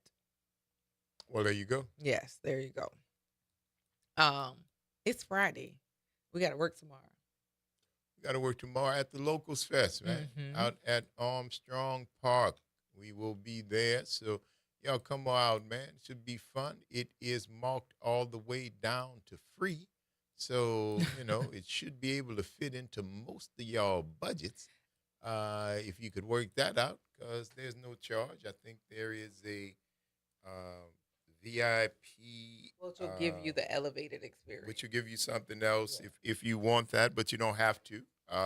It is available for those of you who, want to wear your red bottoms to the field. There you go. When you got it like that. Oh. I know. I've experienced a couple of red bottoms, but I've never worn it. What? I am not going to do that. Yeah. There we go. Yeah, I but so many different ways to go with that, and I'm not the kid who does that. So I'm gonna just keep looking straight. I'm gonna avoid. I am definitely having. Yeah, there's so many different avenues to go with that. What are you avoiding, man? I don't understand. That's okay. Abort mission. So anyway, yes, we're gonna be at the Louis Armstrong Park, the historic Louis Armstrong Park, and there will be music. There will be food that will be available for purchase. There's also going to be a various a whirlwind, I guess, of artists that are going to be coming in and do their sets. I would imagine if we're going to be there all day. Oh, it's all Locals Fest. I know there's some brass bands that are involved and a couple other folks. So it should be fun, man. It is kind of difficult for us to get together on an occasion like that and not have fun. So I think you would be in a good place should you decide you want to come down to Armstrong Park tomorrow to see what's going on. I don't think you'll be disappointed because we're going to be there. We're going to be there all day. Yeah. All day. So come on through. Yeah, all day long. I was But it's in responding the to Cam. quad. My bad. I was trying to respond to something in the chat, and I wanted to do it via mine and not the stations. My bad. My bad. No, yes, all day long we will be there, literally all day long from 10 o'clock, from 11 to 7. So 11 to 7 is the time of the festival. come and see us. Come and enjoy the music. Come enjoy the space. Because to be honest with you, Armstrong Park has this like calming spiritual connection to it. And if you listen to the music that's being played out in the park, it'll take you some places. Oh, it is sacred ground. Yeah. That area right there. That's exactly what that is. That is sacred ground. That is where so many things were birthed uh, from that little bit of space that we did not know then,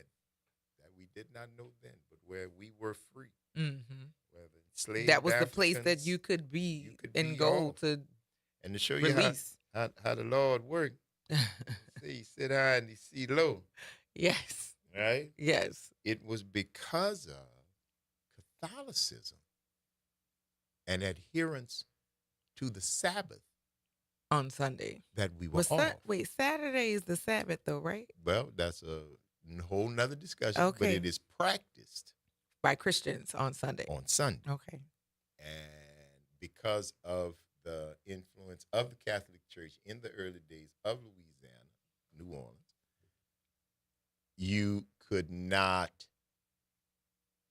work on a Sunday. And even these very pious Christian slave owners, I'll give you a moment to let that oxymoron marinate in your gray matter. Doing all the evil while These being pious. pious Christian slave owners, in their adherence to custom, said that we could not work even these beasts On a Sunday. on a Sunday. And then I think the governor Claiborne there? I think the governor might have been Claiborne there. Governor Claiborne said, well, that's cool, church, but we can't have all them in the city free on a Sunday just because you don't want the church to say they could work. And at that time, the city ran from Rampart to the river. So that area right across Rampart that we know today as Congo Square was unincorporated. It was Correct. just Just plot space. of land, just a space. And so the powers that be, Lord just sitting up there watching them and laughing. The powers that be say, okay, they could go over there on a Sunday, just on Sunday though. Right. And of course, nobody else wanted to work to watch them because, again, it's the Sabbath, right? Nobody's working to watch them. So they are literally just free to be their own selves, playing the bambula, speaking the language, passing on the recipes, passing on Worshiping. flowers, but their own way, Yes. the things that were familiar. And years later, it birthed that only original American art form, which is jazz. That's the only original American art form. Everything else y'all took. Everything else came from somewhere else. But that is how I love when y'all plan and you forget to plan the man and the plan turns into what we got right now on that space. And that's where we'll be. That's where we'll be Saturday. That's why we're talking about that in that space that is so real and important to New Orleanians who are descendants of those first celebrants in Congo Square, and those of you who have come subsequent to that.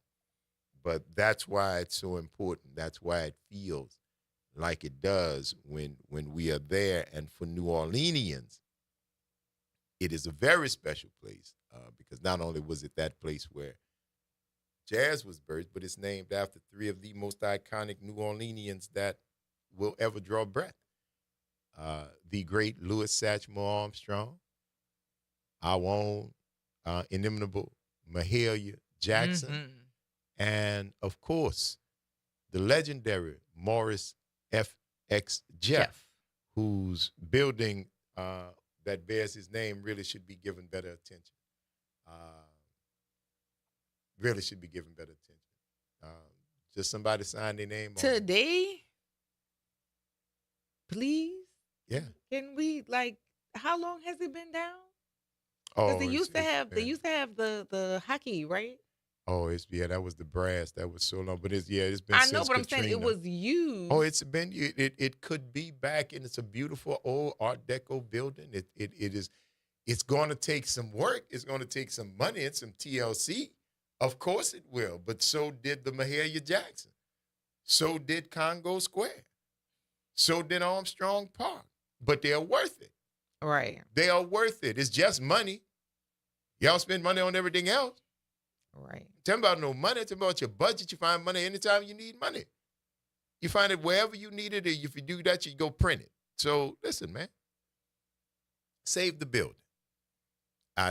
Because all you do down here is tourists right now. We don't have any industry like talking about it. So if all you got is tourists, give the tourists what they're looking for. I've been saying, making a museum of New Orleans in Congo Square. Morris F.X. Jeff Museum of New Orleans Culture, History, and Culture.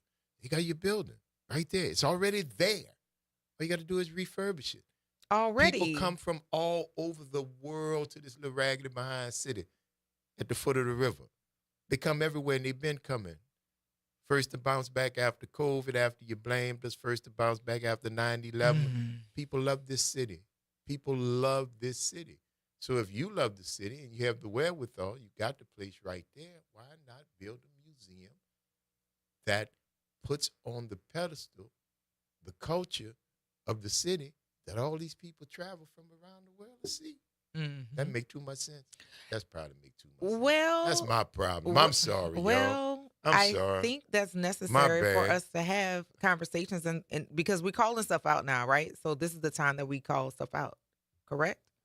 You might as well like keep going until like you topple everything or at least make enough headway or progress of things. So I think this is the window that we supposed to be making all the conversation and demands right now. You don't have to do anything. It's already there. Just allocate the money. Is it not a good idea? Do you think something else could be done with it? Tell me. I mean, you don't need another performing arts place because you're right next door to the Mahalia Jackson. Correct. That is fully functional, fully operational. World-class. It is, yeah. World-class facility. Beautiful facility. Built to do all the Cirque du Soleil, all the stuff, the movable hydraulics. I know. I was MC when it reopened. I did that. I saw the millions of dollars that were part and parcel, and it always has had the best acoustics in the city. Period, bar none. Fight me. All right? So if you don't want to turn the auditorium into a performing arts place because of the magnificence of the one 50 steps away, then how about a museum on the grounds of Congo Square? There we go. Which is next to Louis Armstrong, which is neighbored by Mahalia Jackson, which is named after Morris F.X. Jeff. It's an opportunity for them to participate or collaborate with the people at the Old Mint, the Jazz Museum. The Jazz Museum. That's a perfect opportunity because the Jazz Museum is boss. Well, it's the move. Man. It is boss. And so that's your opportunity because of its size. You can actually go all the way back to your original people of things that you have collections of. Let's be clear. That you have collections of to do a walk through time. That's why I say it would be a museum of New Orleans. Because that's why people come here. It would encompass food, of course. It would encompass music, unequivocally, culture, and history. Yes. And the history of the city, right? I'm sorry. Every now and then I had them spells where I just want stuff to make sense. And I apologize because I do not want to burden you all with that because it's a different world. Yeah, exactly. It's right there. It's right there. It's New Orleans. Why not put a museum? A walk through, a stroll through, a second line through time. I know we got the Cabildo. I know we got but this is a museum that is specifically on built the ground, and curated about this city. It might be the focus. The focus might be wrong. I want stuff to make sense. Yeah. No. But a second line through time. Hey, listen. Let's you go heard see it here man. first. There you go. It's the Front Porch, y'all. WBOK. What New Orleans is talking about. All day long. Stick and stay. Y'all don't go nowhere. We're going to see you on the other side of the break.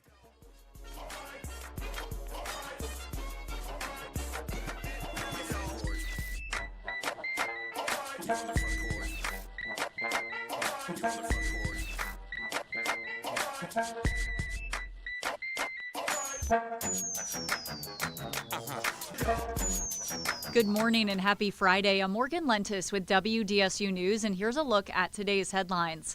Later this morning, Mayor LaToya Cantrell's former bodyguard will be arraigned in court. Jeffrey Vappy is accused alongside the mayor in what prosecutors describe as a years-long scheme to conceal an affair while the two traveled on the taxpayer's dime. Vappy must appear in federal court at 10 a.m. Cantrell already pleaded not guilty to the charges against her on Wednesday. Then a New Orleans mother will be back in court facing charges related to her 12-year-old son's death. Hilda Vasquez is charged with negligent homicide and second-degree cruelty to a juvenile. Her son Brian was found dead in a lagoon days after he went missing from his New Orleans East home. Hilda was ordered to have no contact with her other children and will have to enroll in a domestic abuse program. Today's hearing is set for 3 p.m. And following a slew of threats made to college campuses yesterday, including Southern University in Baton Rouge, Southern University New Orleans is postponing a groundbreaking ceremony for its new nursing building that was originally scheduled for today. SUNO officials say there was no threat made toward them, but the decision was made as a precaution. And that's a look at today's headlines. I'm Morgan Lentis with WDSU News. Have a great day and a better weekend. This is the Bloomberg Black Business Beat, brought to you by FidelityWealthManagement.com. Clutch Sports founder and CEO Rich Paul is a sports super agent, and now, through Masterclass, he wants to share the keys to his success. Masterclass is a subscription-based online learning series featuring world-renowned experts, celebrities, and industry leaders. For Rich Paul, he wants to make sure his Masterclass isn't focused too narrowly on just sports. I wanted to make sure that I found a balance and not just talking about what happens in the business of sports, because everyone isn't in that business, but giving people what I would say would be a very relatable and understandable perspective on how to evolve. Paul learned how to negotiate watching his father. In his masterclass, he hopes to pass along some of the same skills that turned him into one of the most successful and well-known agents. I'm Bloomberg's Justin Milliner on the Black Business Beat. Lowe's knows you've got a job to do, and we help get it done. With the MyLowe's Pro Rewards program, eligible members save more with volume discounts on qualifying orders through a quote of $2,000 or more. Join for free today. Lowe's, we help, you save. Offer can't be combined with any other discount, contract, and/or special pricing. Exclusions, more terms, and restrictions apply. Details at lowes.com/terms. Subject to change.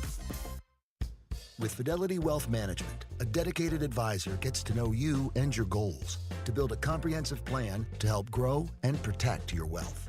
Backed by a team of specialists, they'll analyze all your accounts, even the ones they don't manage, to keep an eye on taxes and provide proactive portfolio insights that can help you unlock your wealth's full potential. Learn more at fidelity.com/wealth. Investment minimums apply. Fidelity Brokerage Services, LLC. Member NYSE SIPC. Hey, this is Steve Poston. Be sure to listen to WBOK 1230 a.m. every Saturday morning at 10 a.m. and Sunday evening at 5 p.m., bringing you the best Southern Soul barroom music with the Southern Soul Weekend Party Mix, hosted by me, of course. I'll be playing your favorite Southern Soul music by artists from all over the South, right here on WBOK 1230 a.m. or online at WBOK1230.com. The station you listen to longer. Listen to longer. Listen to longer. People keep telling me the reasons why I shouldn't run for mayor. Some people say it's my past. I've owned it. I've taken responsibility, and I've learned immeasurably from it. To poll numbers, politics isn't about popularity. It's about leadership. For all the reasons they've said I shouldn't run, this is why I have to run. I'm running for us. I'm Oliver Thomas. I'm running to be your mayor. Let's get this city back on track, together. Paid for by Friends of Oliver Thomas. Making a difference in the community. WBOK 1230 AM. You're on the Front Porch with WBOK 1230 AM.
back, y'all. It's the Front Porch, WBOK. I'm your host, Braylon Brian Bank. And I'm your host, Kimber White Dupree. Good morning, everybody. Brother Nyron on the other side of the glass, y'all. Bringing it to you right here on this Free Your Mind Friday. Get your grass up. Get you some of this good music. Good stuff we got going on. What are y'all talking about? Guilty and not guilty plea, Josh and Jacqueline. I was about the reading mayor? the thread. I didn't see it. Because I know Chuck said, the HBU campuses had to be closed, and look who they caught. Look who they identified as the subject. He ain't going to know HBCU. That boy can't spell HBCU. Indeed. So no, boss. Yo, and again, dude, I know you're nervous, and I understand that, because the threats that were pointed toward HBCUs is because you can see us and you are automatically ready to make me the enemy. Mm-hmm. What has you frustrated, what has you afraid, what has you perplexed and flummoxed is that danger came from in your camp. He didn't look like me. No. He didn't look like Jose. No. He didn't look like Ahmed. Not at all. He didn't look like anybody. He didn't look like Jane, who used to be John, or John, who used to be Jane. He didn't look like any of those people. He didn't have mental health problems. He didn't have a broken home. He didn't have all of the things that you attribute to them. He's y'all. He is y'all. That's what makes you so scared. That's why you see the outrage, because he is inside the camp.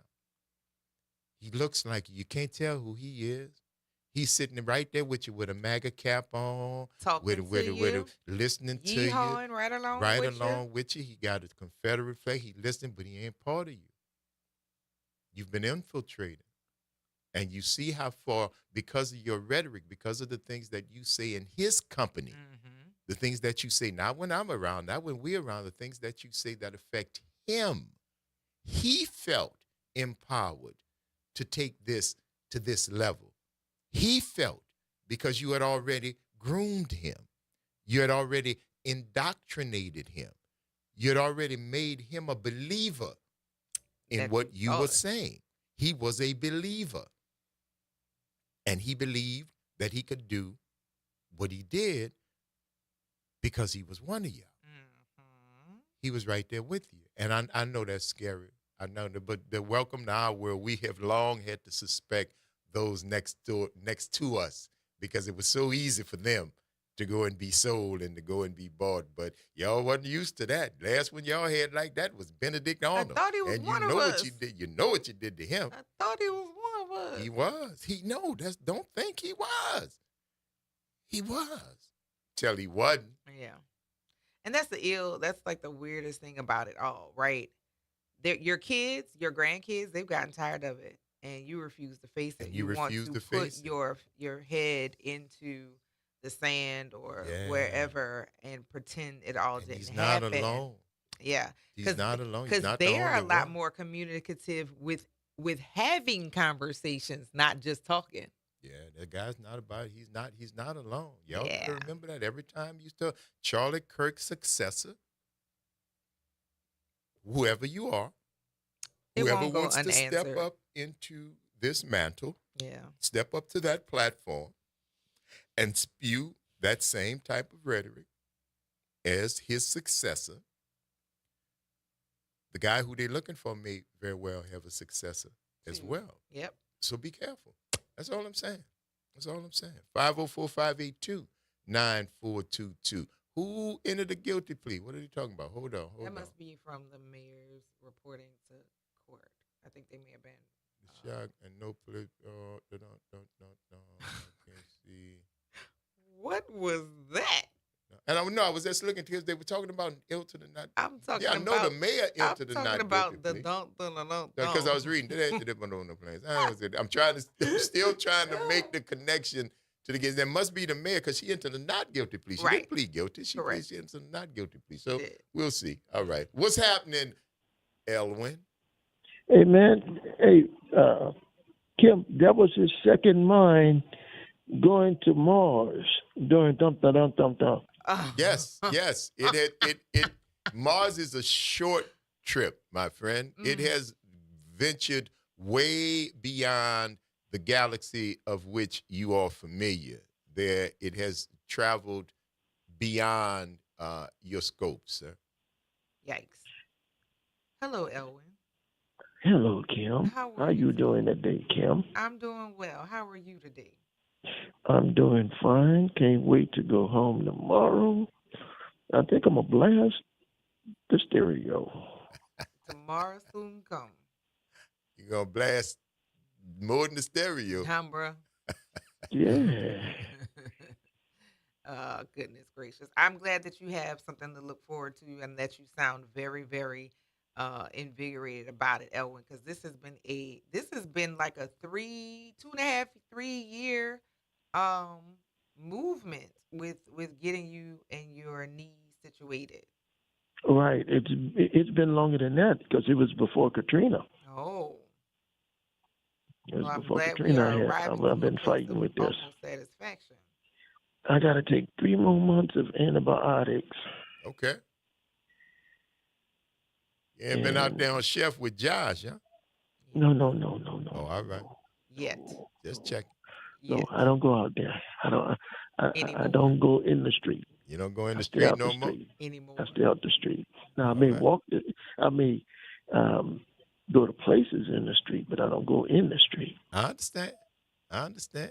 With the modern conveniences of today, the You street don't could come even to have you. to, yeah. Yeah, but stuff like that. What would you like, you can't, boss?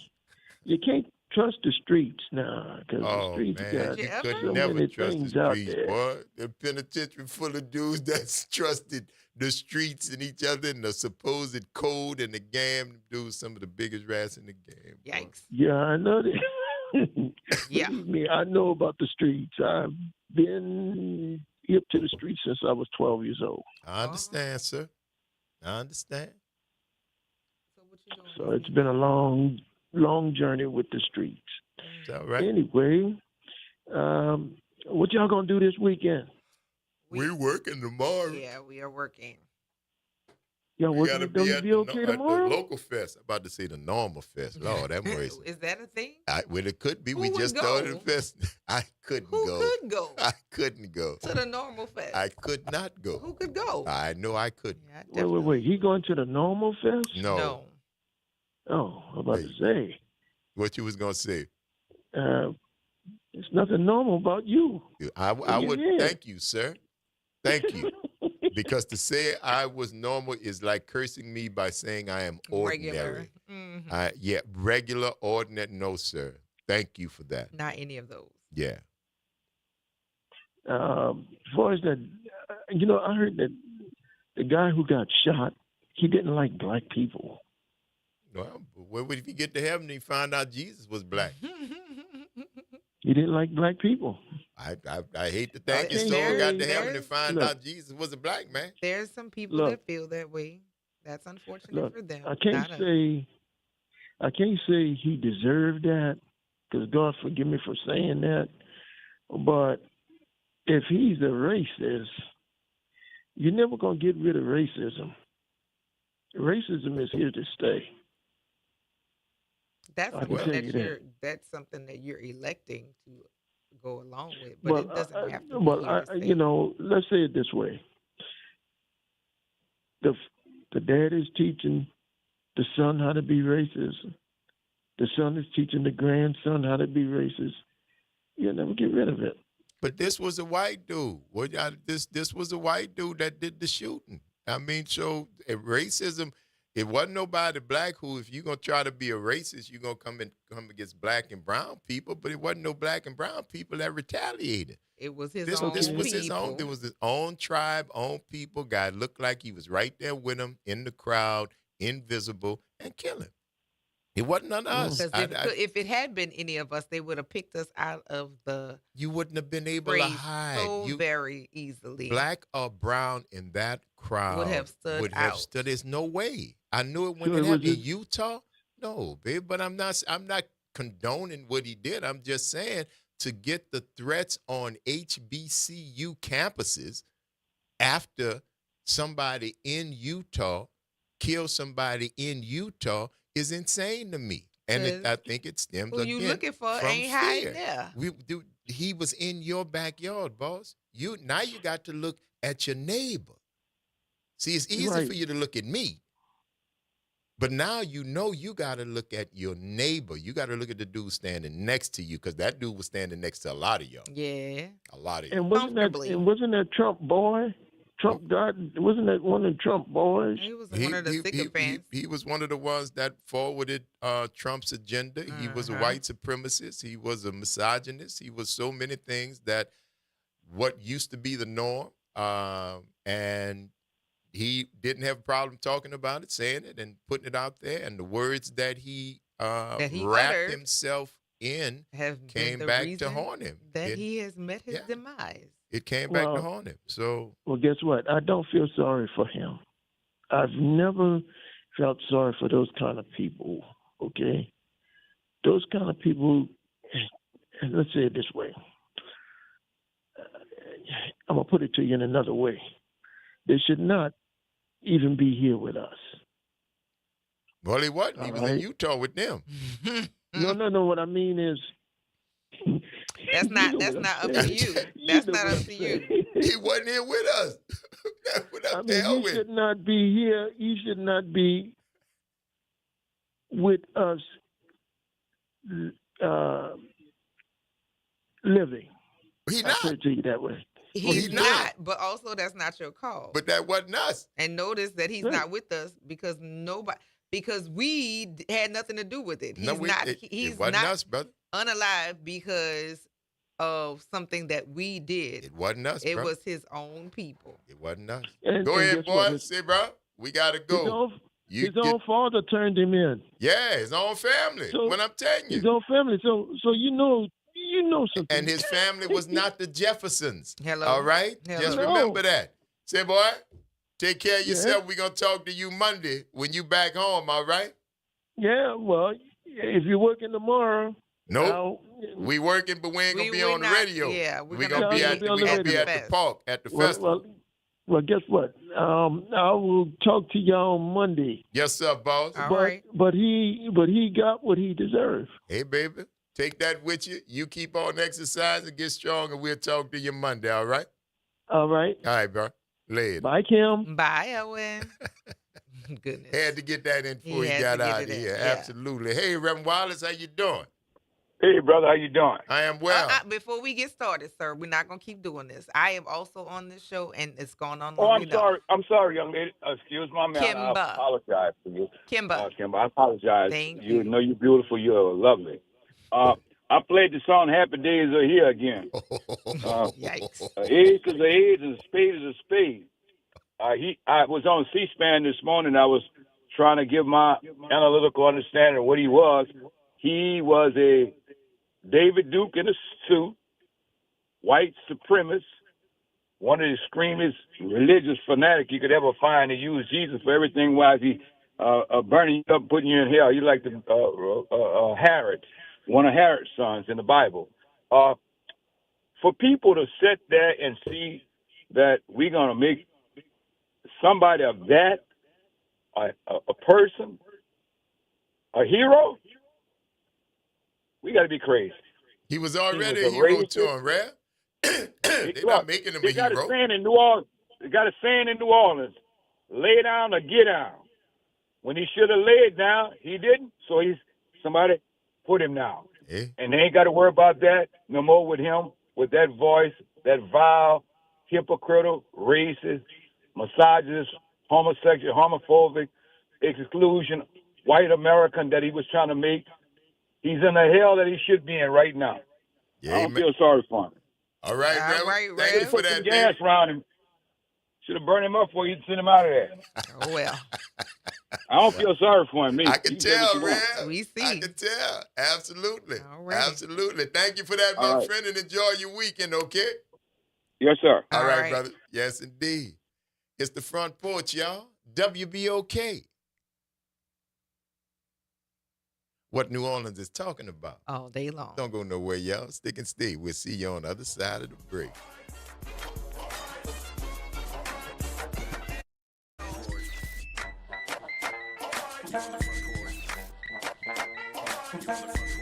This is your news update for WBOK from WDSU.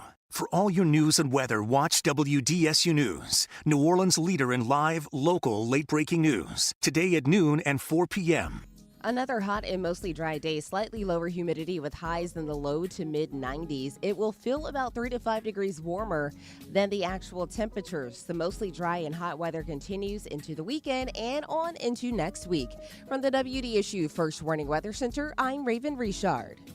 New Orleans, are you ready? A fresh voice in the city is here, bringing you the beats, the culture, and the stories that matter. From local music and food to real talk on what's happening in the streets, we've got you covered. Stay tapped in. Follow us on all platforms at WBOK 1230 for the latest updates and exclusive content. Your city, your culture, your news. Don't just hear about it, be about it. Follow us at WBOK 1230 now.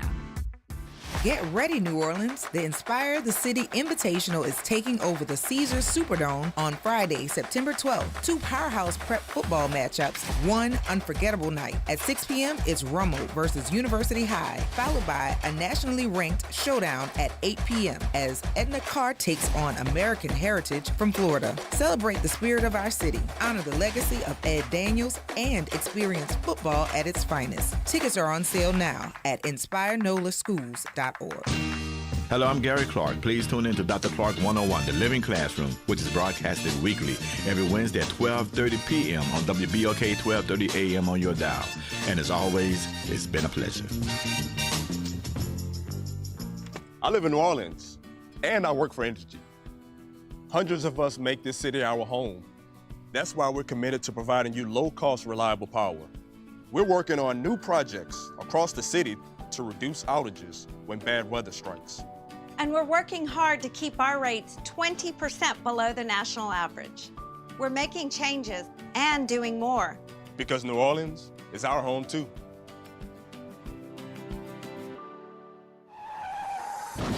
A careless driver can change your life in an instant. Do you know what to do or who to call? If you've been injured in a motor vehicle accident and do not have an attorney, call Auto Accident Help Desk for a free consultation. We can answer all of your questions and estimate the potential value of your case. Call Auto Accident Help Desk and connect with an expert personal injury attorney. Call 800-269-4524. 800-269-4524. Don't worry how to handle your medical bills, lost wages, and pain. We will get you the money you deserve. They got me way more than the insurance company offered. The consultation is free, and you do not pay any legal fees unless we win or settle your case. Make the smart call. If you've been injured in an auto accident, call Auto Accident Help Desk for a free legal consultation. Call 800-269-4524. 800-269-4524. 800-269-4524.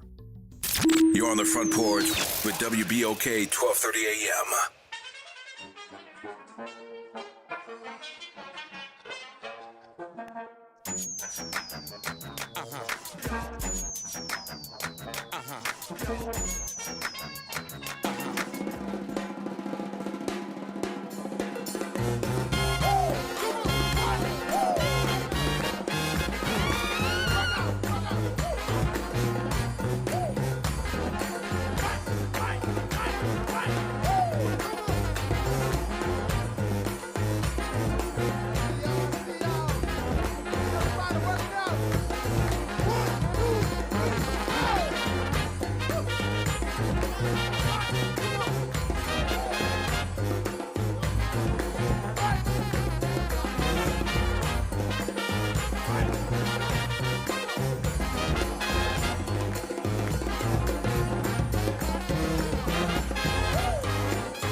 Safety Freak. Good morning, y'all. Brother Myron on the other side of the glass, bringing it to you right here on the Rewind Friday. Move something, get your brass up. You might as well while you can, because sometimes you can't.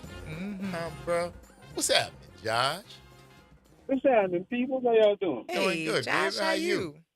I'm good. I tell you what, Reverend Wallace made clear that he did not live by the creed of turn the other cheek. Which one, baby? The Reverend that just called. He don't live by the creed, turn the other cheek. He's still on the first one. 2 for 2, eye for an eye.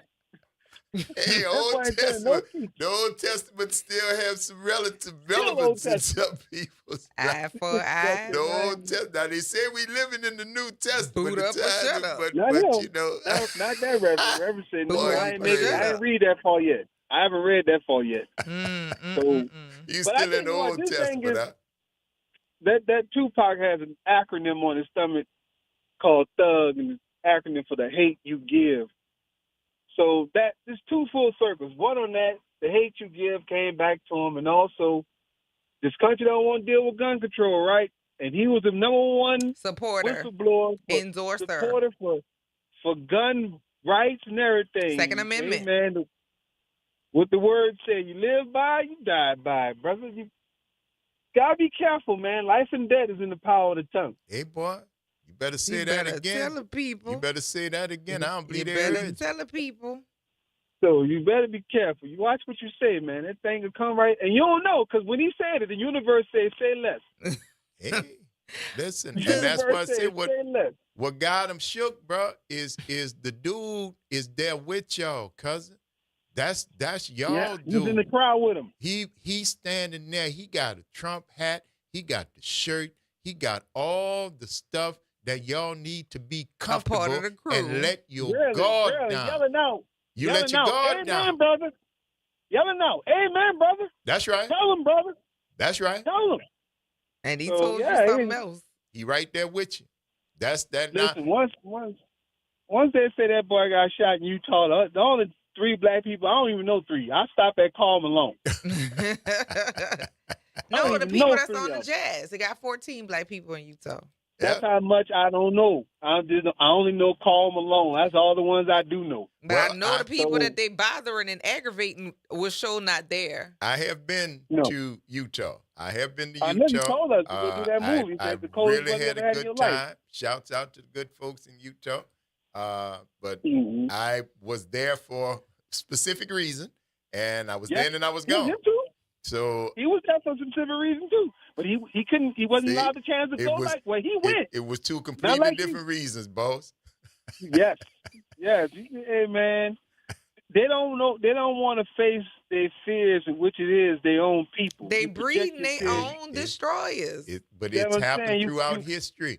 It happens. The demise of this thing is rarely coming from the outside. The Roman Empire, the empires of Mali. The empires of ancient Africa, all the way through ancient Europe, all the way through China and Japan. Their demise has come from within.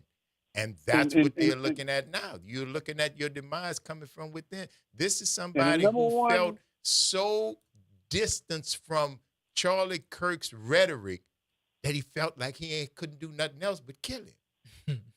But he looked like him, and he was in the crowd. See, that's what I'm saying. That's the part. You felt so distant from his rhetoric, yet you were right there in the crowd. Yeah, that's gotta be.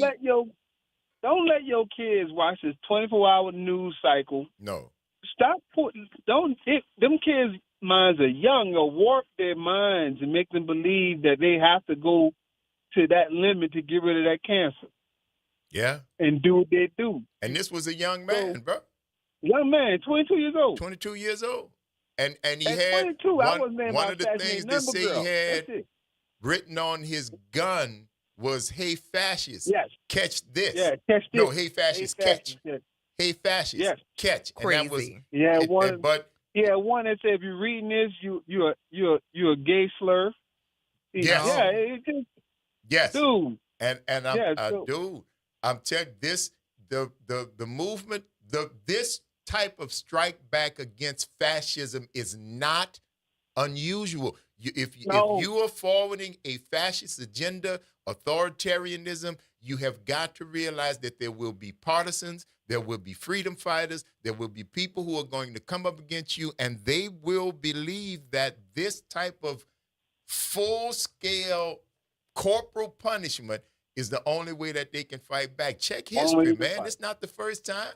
Through Germany, through Italian, the Germans, the French, all of them. And these are people who, right people. Yeah. Yes, and once again, all those places that you've named that fell was all due to terrible leadership. Internal. That's right. Terrible leadership, and that's what America has right now. Terrible leadership, and the enemies of America are laughing. That's because, listen, you're falling and they ain't had to shoot a bullet. They think about it. They'd have knocked you off from the top rung and they ain't had to shoot a bullet. You know why? One bullet. They learned from the South Americans that y'all have a penchant. Well, actually, no. Before this, they learned from the Asians that y'all had a penchant for drugs as Americans. Y'all had a penchant for drugs. And then when they ran out from Asia, they started getting it from South America because it went from heroin to cocaine. Mm-hmm. And then they said, let's cut out them people all together, and then you start selling your drugs homegrown. But you're also Oxycontin. but you're also in making the money in the oil industry over in what is this? Like in Saudi, you're also getting heroin from there as well. Yeah. So the oil is the front. Yeah. They want them opium. They want them opium plants. That's what they want. Them poppy seeds like Dorothy. But see, bro, they don't need. I'm telling you, my man and them made it in the lab and sold it with the government's assistance. Yes. Oxycontin. The closest drug you can get to oxy, if you was hooked on oxy, was heroin. That wasn't an accident. That wasn't an accident. You were the able to Sackler buy family heroin were like the biggest drug Comsure. dealers and made billions. They named buildings after them. They endorsed foundations. They became philanthropists. And them people was bigger than Noriega, man. Them people was bigger than, what was my man name? They made the movie about him. Not Scarface. Not Scarface. They killed him down there in Colombia. You talking about old boy, Pablo Escobar. Pablo Escobar? Escobar. Yeah. Why do I know that? Yeah, because you do. Because he's that's how big a name he was. But guess what? Sackler was bigger. Sackler family was bigger drug dealers than Pablo Escobar. And they got buildings named after them and foundations. And they love them. And they do. Thank you, Josh. Enjoy your weekend, my friend. Man. All right, baby. Take it easy. All right. And we want to thank you guys for giving us 3 hours out of your lives that you'll never get back. We certainly hope we've given you a little bit of something in return for the investment of your time. I'm your host, Graylin Bryant Banks. And I'm your host, Kimber White Dupree. Take care of yourselves and each other. And don't forget, Myri's links are in the chat. And that's Brother Nyron on the other side of the glass, y'all. Please, practice random acts of kindness. Do something nice for somebody just because it's a nice thing to do. Take care of yourselves and each other. And we're going to see y'all at Local Fest tomorrow all day.